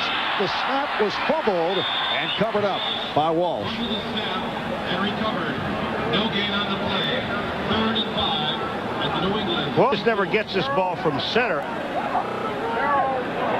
I mean, he's got his hands there, and it doesn't look like he pulled him away too. He might have pulled him away just a little bit too soon, or his hands were too far apart. You know, the ball hits up, and he just doesn't grab onto the ball. That's Walsh's fault. Third down play, Robert Green down the backfield. Tom Waddle has come out as the third wideout. This is Green, short of the first down. So that fumble costly on this drive. Green up by Vincent Brown. And here comes Kevin Butler. Kevin Butler hit from 44 yards out in the first quarter. And right here will attempt to tie the game from long range. David had a catch, what, 89? The final score. I know, but you said it.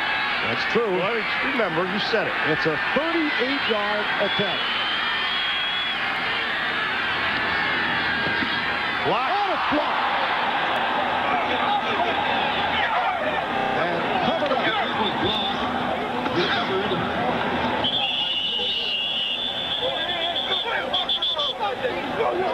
Lewis is the man that ends up with the ball. Vernon Lewis, number 43, but I don't know who blocked it. Looked to be Troy Barnett. This ball is, I mean, take a look at it. There's a snap. There is penetration. You're right, Barnett. Boy, look at that. I mean, that penetration is about 4 yards deep into the backfield. That's just an outstanding play. So the 38-yard attempt by Butler is blocked, and the score remains Patriots 6, Bears 3.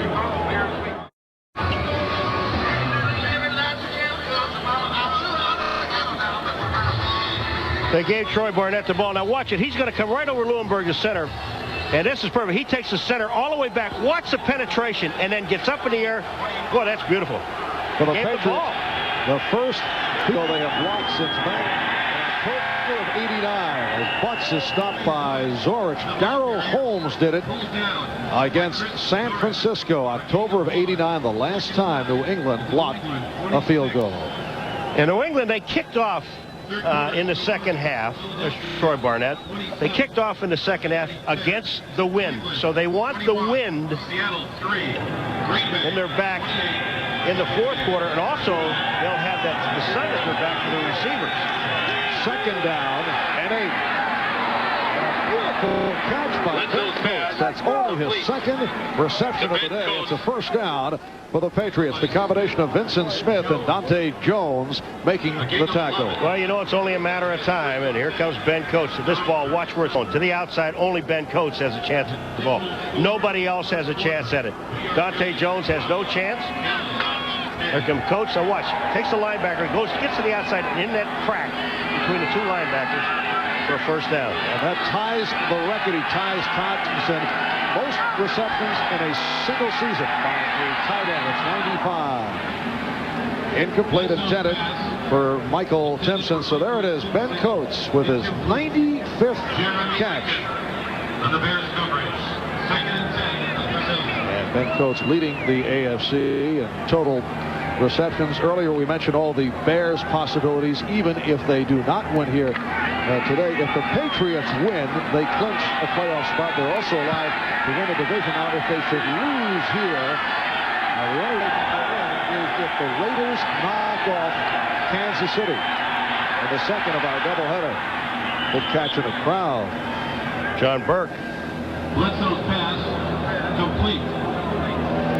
Burke stopped by Dante Jones. Burke, his second catch of the day. A gain of 6. But again, I think for New England to do anything in this ballgame, really, they've got to throw the football. Running the ball is just not what they do very well. Obviously, they're the only team in the National Football that's under 3 yards per rush, 2.8 to be exact. 3rd and 4. First down picked up by Michael Timpson. Dante Jones on the stop. 3rd catch for Timpson in his 6th year out of Penn State. And he has had a tremendous season. 73 receptions for the year. The guy that makes really all this stuff happen is Ben Coates. Now, Michael Timpson, they got 2 people on Ben Coates all the time. Timpson, look at this. He's open. They're well off of him.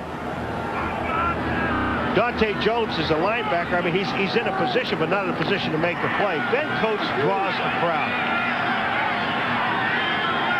That's 18 of 29, 181 yards. First down at the 48, the pitch for Thompson. Right in center right, but he stopped back behind the line. Dante Jones able to jump out from his middle linebacker position. I think that was the play to get them out of the 3rd quarter and get the wind at their back and the sun at their back when they're throwing to the receivers. By that I'm saying when they're going downfield now, they're looking, the receivers when they turn, they're looking directly into the sun. Now they'll have their back to the sun. Bledsoe will have the sun, but he knows where his players are. And you can see the 3rd quarter is winding down. When we open up in the 4th, it'll be a 2nd and 11 for New England. 3 points for the Patriots. Back after this from your local station.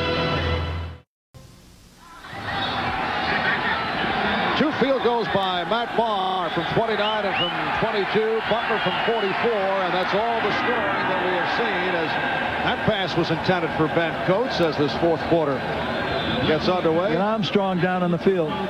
Incomplete. Mark Carrier. on the coverage. Bruce Armstrong, number 78, is down. As you can see, the New England Patriots have been a very strong fourth quarter team. This coming into today, as the game has progressed, they have gotten stronger. Armstrong being helped off. Bruce Armstrong named to the Pro Bowl for a third time, being replaced by Brandon Moore, second-year player from Duke. He's got a towel up to his eye. It looks like he might have got poked in the eye. And that is good news. In the first half, Patriots rushing 70 yards. In the third quarter, 2 yards. Moore and Harlow of the tackles. Ritchie and Frankfurt the guard for the center. It's a third down and 11. Eighth play of this drive. And Bledsoe completes but short of the first down. Ben Coates stopped by Barry Minter, a backup linebacker. You see that time they had Brandon Moore out on the outside on Alonzo Spellman, and then he ended up with getting some help from Cratch, number 61. Good play by Minter, a man who was acquired last year in a trade with Dallas, but that is, for all intents and purposes, the record for a tight end. Coates with his third catch. And you know that Todd Christensen is complaining that there was a very impressive 96th reception by Coates. Somewhere, probably watching on satellite, I will make that point. It's a 35-yard punt by O'Neal. A minute gone by in the fourth. We'll be right back. New Year's Day. There's Bruce Armstrong working on his left eye. He got poked in the eye by Alonzo Spellman. We'll show it to you. Watch this hand right here, the left hand. When he comes up, I'll get that out of the way. Right here. There's where he hits him, right in the eye, right there. And you'll see Bruce Armstrong. Once Spellman is down, he stays with the play. Look at that. And then goes eye. Got me in the eye. Got me in the eye, man. Got me in the eye. Well, Bruce Armstrong trying to work it out to make his return when the Patriots get back to the offense. 1 minute in, fourth quarter. It's the Patriots 6 and the Bears 3 at Soldier Field in Chicago on a beautiful 42-degree day in the Windy City. The Bears from their 9-yard line. Wolf with the fake. And a nice tackle by Conway. First down for the Bears. Hurst on the tackle. That's good for 21. I'll tell you one thing. I don't like to see what I'm seeing right now, and that is New England Patriots backing off because they have not thrown the ball deep. Look at Walsh goes that on way here, but look at how much room there is on the outside. The ball is high, and Hurst is that far off. Conway comes downfield. There just really isn't anybody there. Watch this. They're deep. They're off. There's no help to that guy. That's the guy who's been thrown to all day long. You're going to put two people on someone. Put it on him. The Bears now first down from the 30-yard line.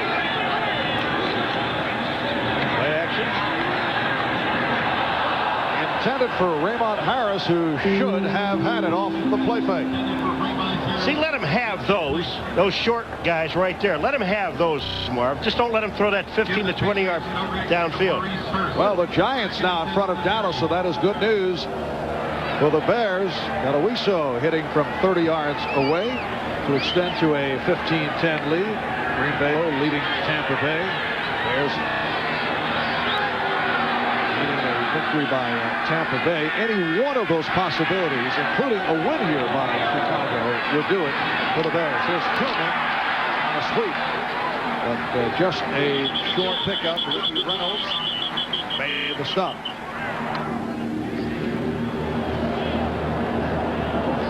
This is the part of the ball game where players start complaining and they're being held. A gain of 5.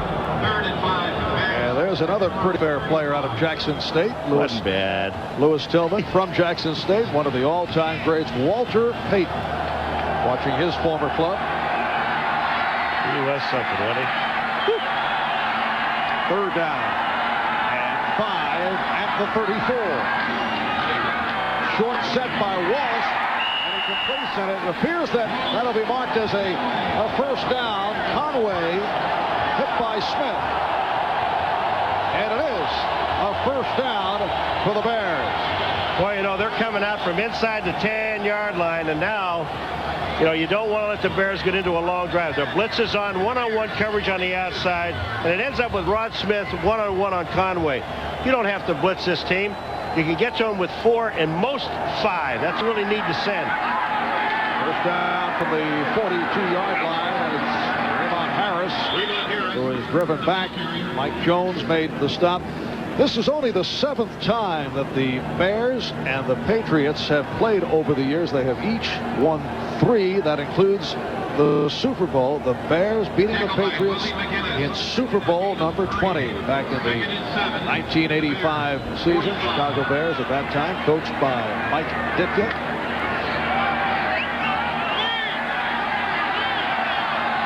Patriots coached by Raymond Berry.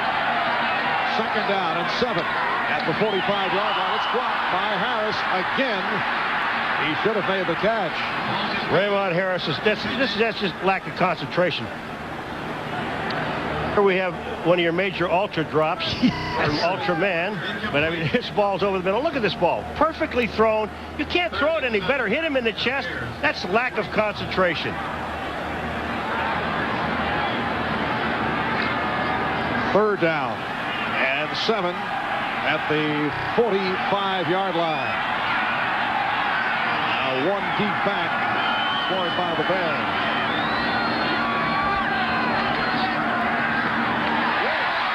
Able to complete to Tom Waddle, who battled his way at the blocker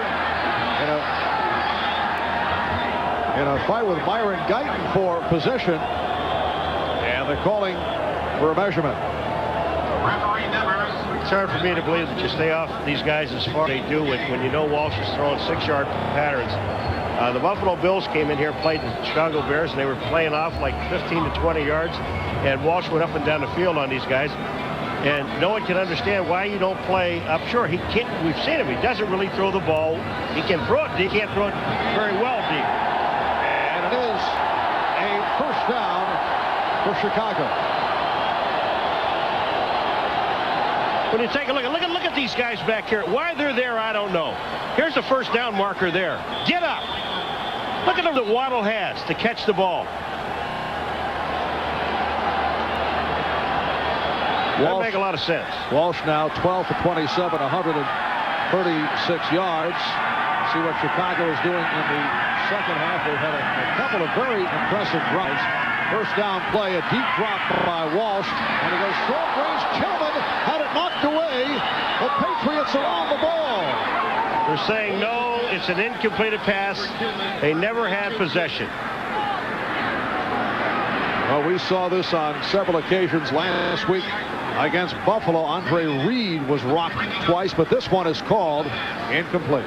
Now, I'm going to tell you what. From that angle, that's Lewis, Vernon Lewis making the play. That looked like Tillman had the ball because 2 feet, once 2 feet hit the ground. Let's take a look at it. Here's Tillman. 1, 2, no.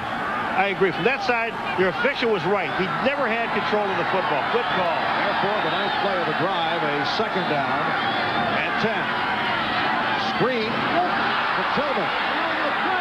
And once again, the ball was dropped. What a play by Marty Moore, though. The linebacker, he's sitting outside. He's getting blocked and still makes the play.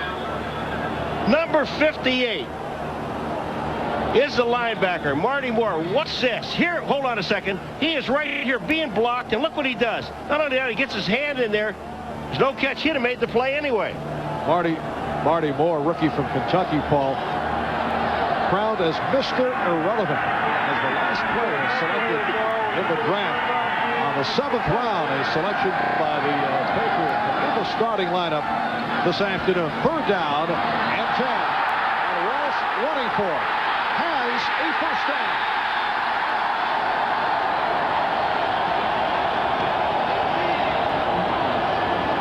This is incredible to me. I can't believe that they're sitting there knowing that this guy is not going to throw the ball deep. He's going to throw shortstop or run the ball that time, and you have nobody up there. Mark, when you take a look at these 2 guys sitting back here and watch what happens here. Here they go. Watch this. They run off. Look where everybody is. They're 25 yards away from this guy, from the quarterback. That's good hustle by Walsh. First down at the New England 36-yard line. Play action. And Walsh. Tight end Keith Jennings. Byron Guyton on the stop, and they move the chains again. How about this Bear drive? They convert on 3rd and 5, 3rd and 7, 3rd and 10, and once again right here. And here it is to the tight end Keith Jennings, number 85.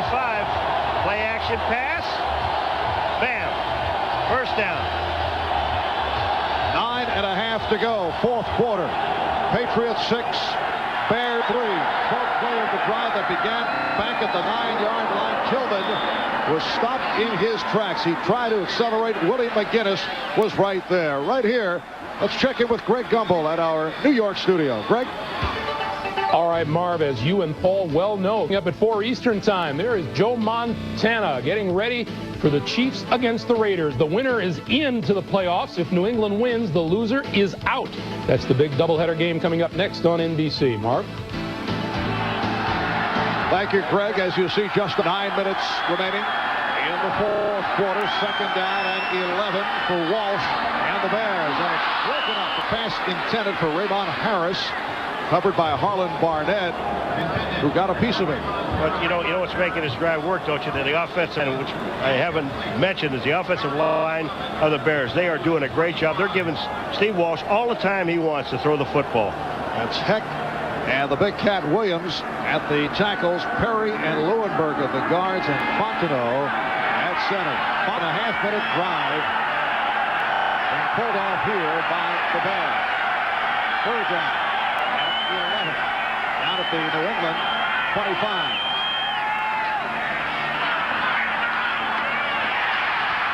Walsh completed to Harris, stopped by Brown. So the Bears continue to go to the rookie Raymond Harris, but he is short of a first down. Field goal time.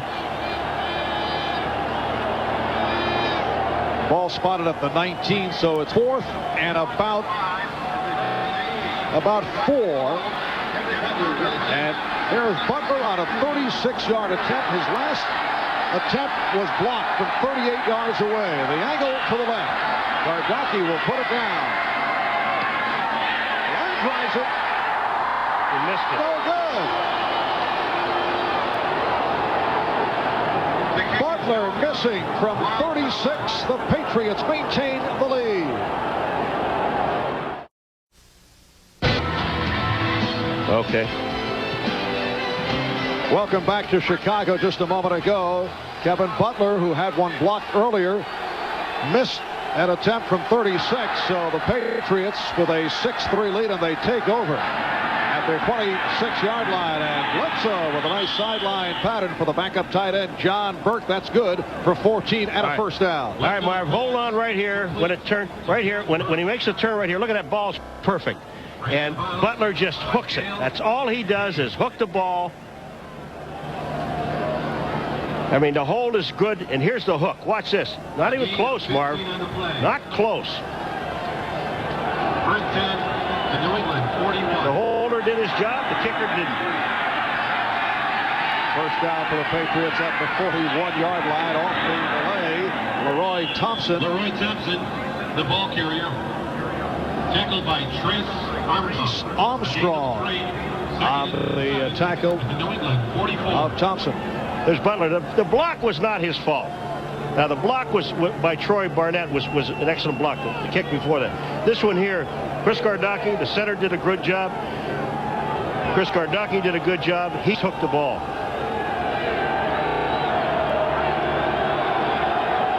Kevin Butler several weeks back hooked one against the Minnesota Vikings. He's had a solid year, coming in at 20 of 26. Bledsoe throwing deep. Beautiful, which was made by Timpson in a race with the right corner, Jeremy Lincoln. Boy, was this pass perfect. Absolutely perfect. Watch where Bledsoe puts the ball. Lincoln really does not have a chance. To the inside, Timpson is there. Jeremy Lincoln, here we're going to see it. Watch where he throws the ball. To the inside. Good move by Timpson here, but the ball into the inside of the field. Lincoln has no chance. 35-yard pickup. And a first down at the 20-yard line. Here's Gash trying to find a hole, but he's hit down for a loss. Sam Gash running to his left, looking for the hole. Could not find it. Quick check of the doors. Cleveland on its way to hosting in the wild card next week with the rout against Seattle. This is very good news for the Chicago Bears. No matter what happens here today, if the Giants beat Dallas, the Bears still make the playoffs. Not good news for the Bears. Green in front of Tampa Bay. And that is not good news for the Giants. Even if the Giants beat Dallas, if Green Bay wins, they do not make the playoffs. Bledsoe up a circle pattern. He's intercepted. He is picked off. Carrier, who was looking to lateral, then taken down. Mark Carrier with his second interception of the season. The right tackle, Pat Harlow, made the stop. That time Bledsoe ran a bootleg and he was trying to hit Burke, his tight end number 85, and threw the interception.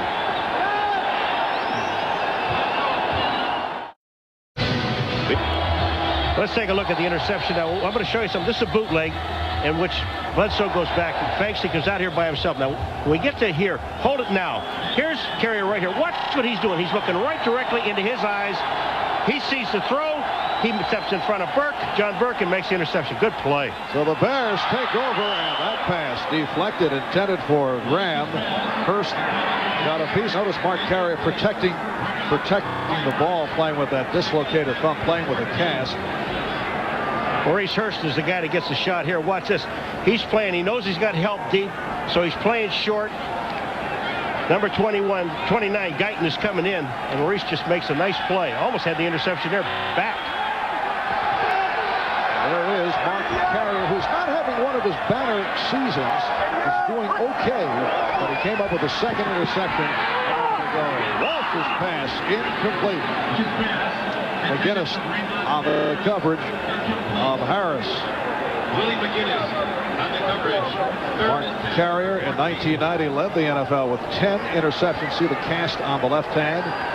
Mark was Defensive Rookie of the Year, another pick out of the University of Southern California. He is a three-time Pro Bowl player, playing with a cast because of a dislocated thumb and a dislocated pinky.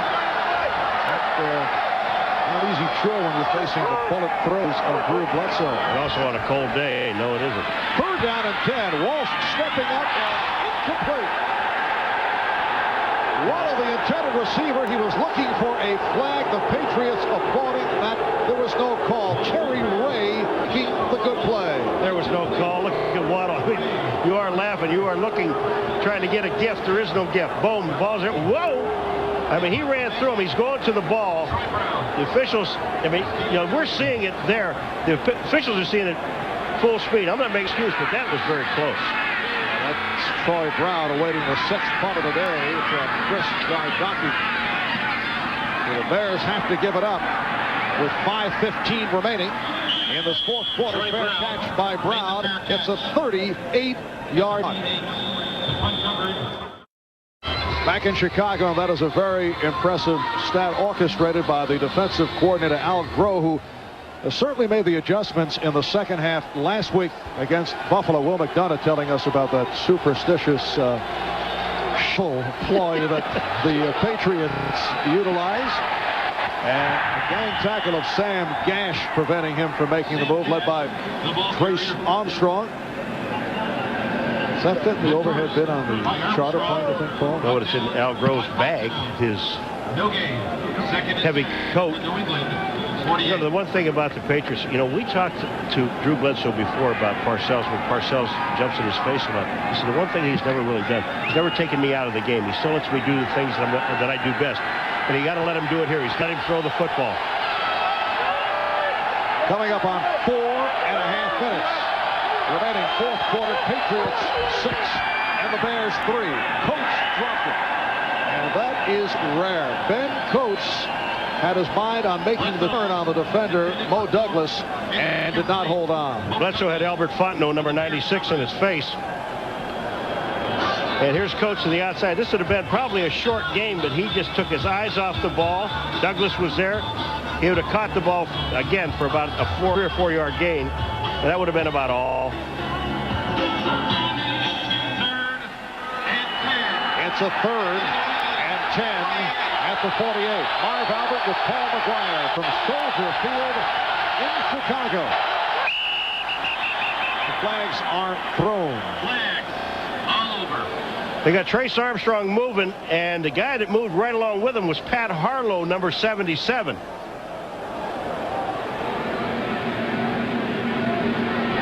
We've seen a couple of these long discussions.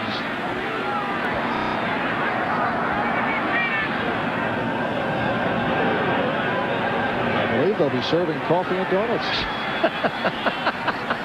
Just We have a neutral zone infraction on the defensive team, causing the offense to move.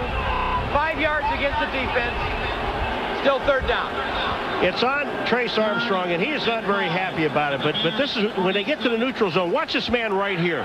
When he gets it into the neutral zone, and he's going to now he make Harlow move, and once he does that, they're calling it now on the defense. This is the first year they've been doing that. 3rd down and 5 with the clock a factor. Patriots who ran effectively in the first half, not running at all here in the second. Broken out. And the flag. A late flag thrown as Coates was hit from behind by Lincoln, and the Bears react in a very vigorous fashion. You know why? Because the official couldn't get the flag out of pocket. I was sitting there watching it because the hit was early. Defensive pass interference. 1st down. And the official really never got a chance to get the flag out. He was reaching for it and reaching for it. Here it is. Coach come down and watch Lincoln. He's on him. That's pass interference. Remember, the illegal chuck after 5 yards. But the official was off to the right-hand side, and he really couldn't get the flag out. Jeremy Lincoln goes 5'10", 180 pounds, trying to cover in single coverage the 6'5", 245-pound Ben Coates. Out of the Chicago 35 as Butts pulls his way inside the 30-yard line. Stopped by Trace Armstrong, and now in the second half, the Patriots have run for 9 yards compared to 70 yards on the ground in the first half. And there's your stat there, but timeouts. New England has 3. The Bears only have 2. And I don't think they could take one. If it goes down to 3rd down, they can't take a timeout here. They've got to wait until they get inside of 3 minutes. 2nd down. 5 at the Chicago 30. His Butts flag is tossed. Butts very difficult to bring down. Zorich and Armstrong combined on the stop, but again a flag. It's in the area holding. Yeah, it's holding. A flag on the play. Preliminary signal holding against Cleveland on its way to wrapping up. Holding. Hosting of the wild card. Number 51. 10 yards. Repeat 2nd down. Bob Cratch, the left guard, called on the penalty. Giants maintaining their lead. Green Bay in front of Tampa Bay, but Bear fans should be most involved with that Giant Dallas score. No matter what happens here, if the Giants knock off the Cowboys, the Bears would make the playoffs. For the Patriots, if they win here, they make the playoffs. And then the question is, can they win the division? That will be determined by virtue of the Miami-Detroit game tomorrow night. If New England loses, then they must root for the Riz to beat Kansas City. And we're told it's a final score. The Bears have made the playoffs, no matter what happens here, because the Giants have defeated the Cowboys.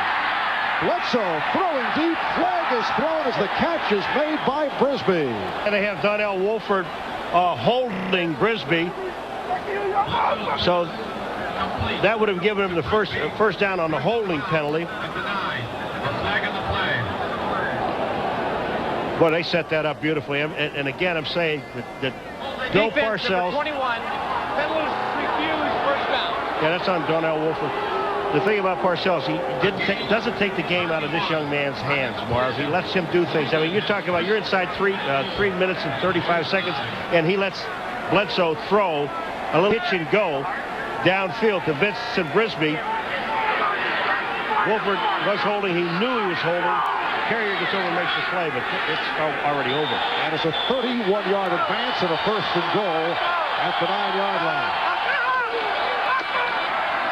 Butts picked up a yard on the play.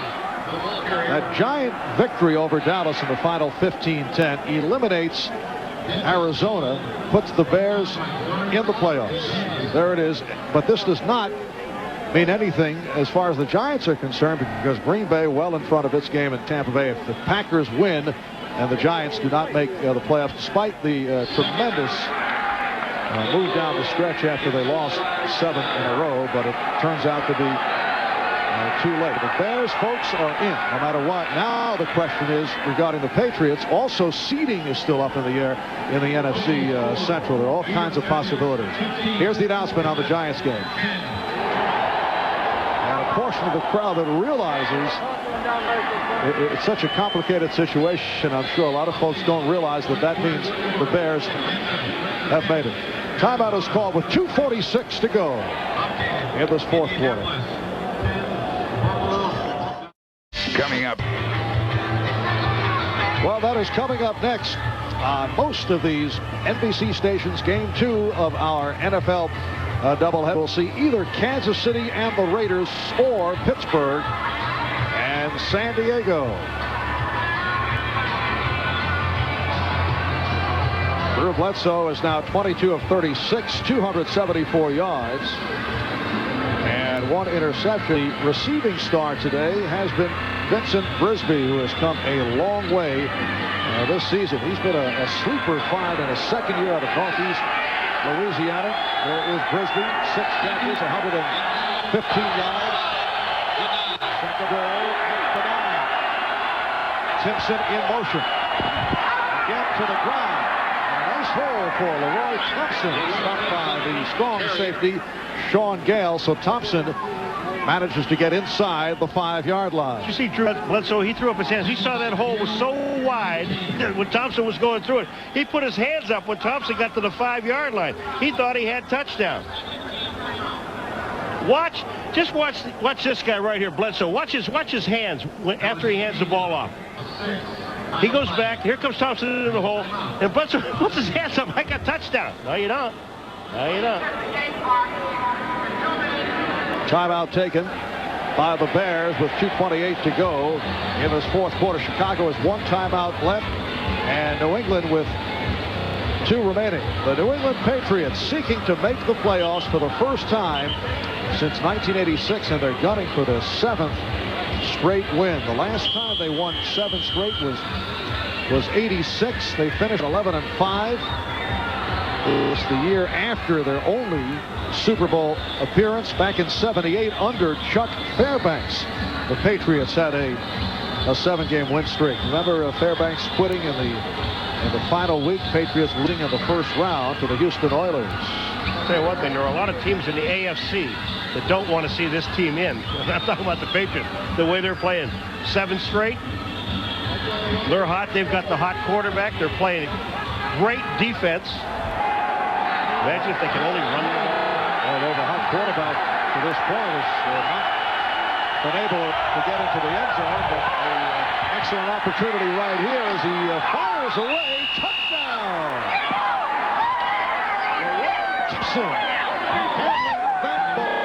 And that is the first touchdown of the afternoon. Well, you hit that right on the head. You talk about a bullet. That'll empty the seats. Bledsoe, I mean, he just drilled this ball to Leroy Thompson. Now remember, Roy Thompson has a broken finger. Excellent catch between 2 defenders. Touchdown. 2:42 on the clock. The Patriots now lead 12-3. Leroy Thompson with his 7th touchdown of the season. His 5th as a receiver. The Bears 3. There's a timeout. And Barr adding the extra point for a 10-point New England lead. Well, you're absolutely right about the bullet. I mean, Bledsoe just steps back and fires. Nobody really had a chance except Thompson. Look at this. It's between 2 defenders, and they run into each other. Dante Jones and Joe Kane hit each other. The perfect pass. Here it is. Bam, touchdown. And these two guys wipe each other out, Kane and Jones. But, you know, again, look at this guy. It's the one thing that Parcells does not take the game away from him. And that's, you know, he says, Parcells yells at me. I have to yell a little bit louder sometimes to get his attention. That's terrific. Let him do what he does best. To the sideline.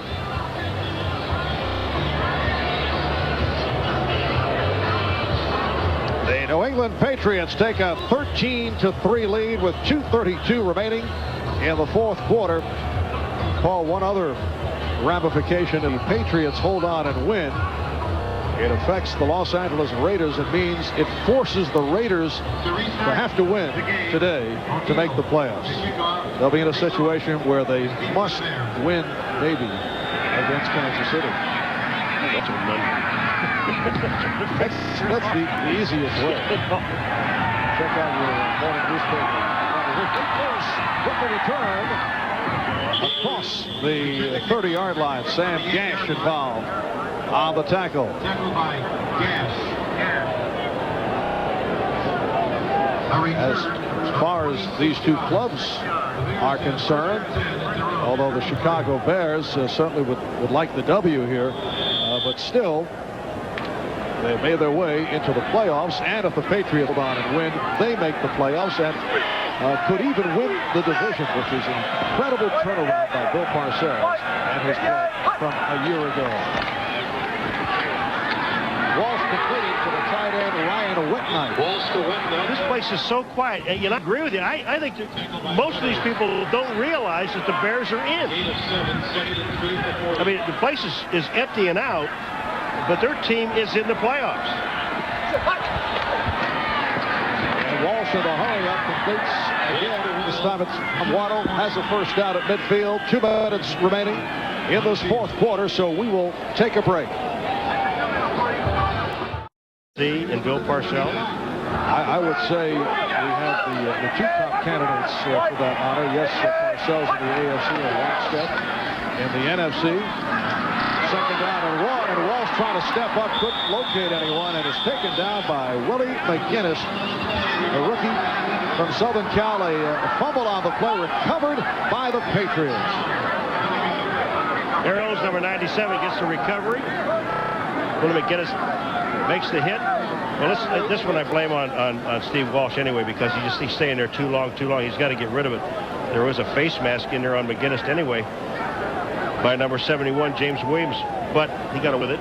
They got the ball. What a performance by the Patriot defensive unit, and they get the ball back. McGinnis receiving credit for the sack. 4.5 sacks for the season. Down to 1.5 minutes to go.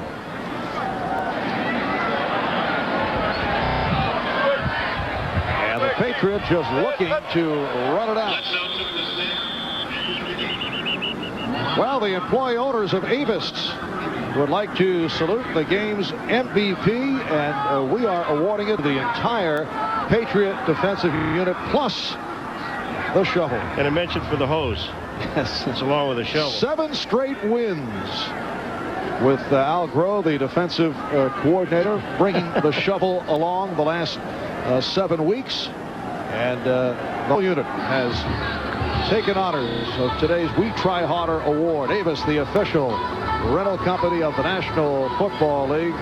The Bears held to only 3 points today, only 248 yards. Now, the Bears are not one of the powerhouse offenses of the NFL. In fact, when they scored 27 points to beat the Rams last week, that was the most points scored by the Bears this season by the offense. But still, tremendous effort by the New England defense. Walsh finishes at 17 of 38, 185 yards. And Bledsoe, after a slow start, picked it up 23 for 37, 277 yards, 1 touchdown, and he was picked off once. And Dave Wadsett told us yesterday, Marv, we've got to take the ball away. They took the ball away one time on a drive. They took it away from Bledsoe. They were getting ready to score. And then they couldn't convert on 2 field goals. One that would have tied the game. The other one, if one was blocked, and then the other one was just missed. As you see, we are under a minute remaining in the game. Patriots 13 and the Bears 3. And the Patriots just running out the clock. And for the second straight week, a little Gatorade shower getting to the head area this time. They were very cautious last week. Well, yeah, last week Bledsoe did it. No one would help him. So this week Guyton comes in. He jumps in and helps out a little bit.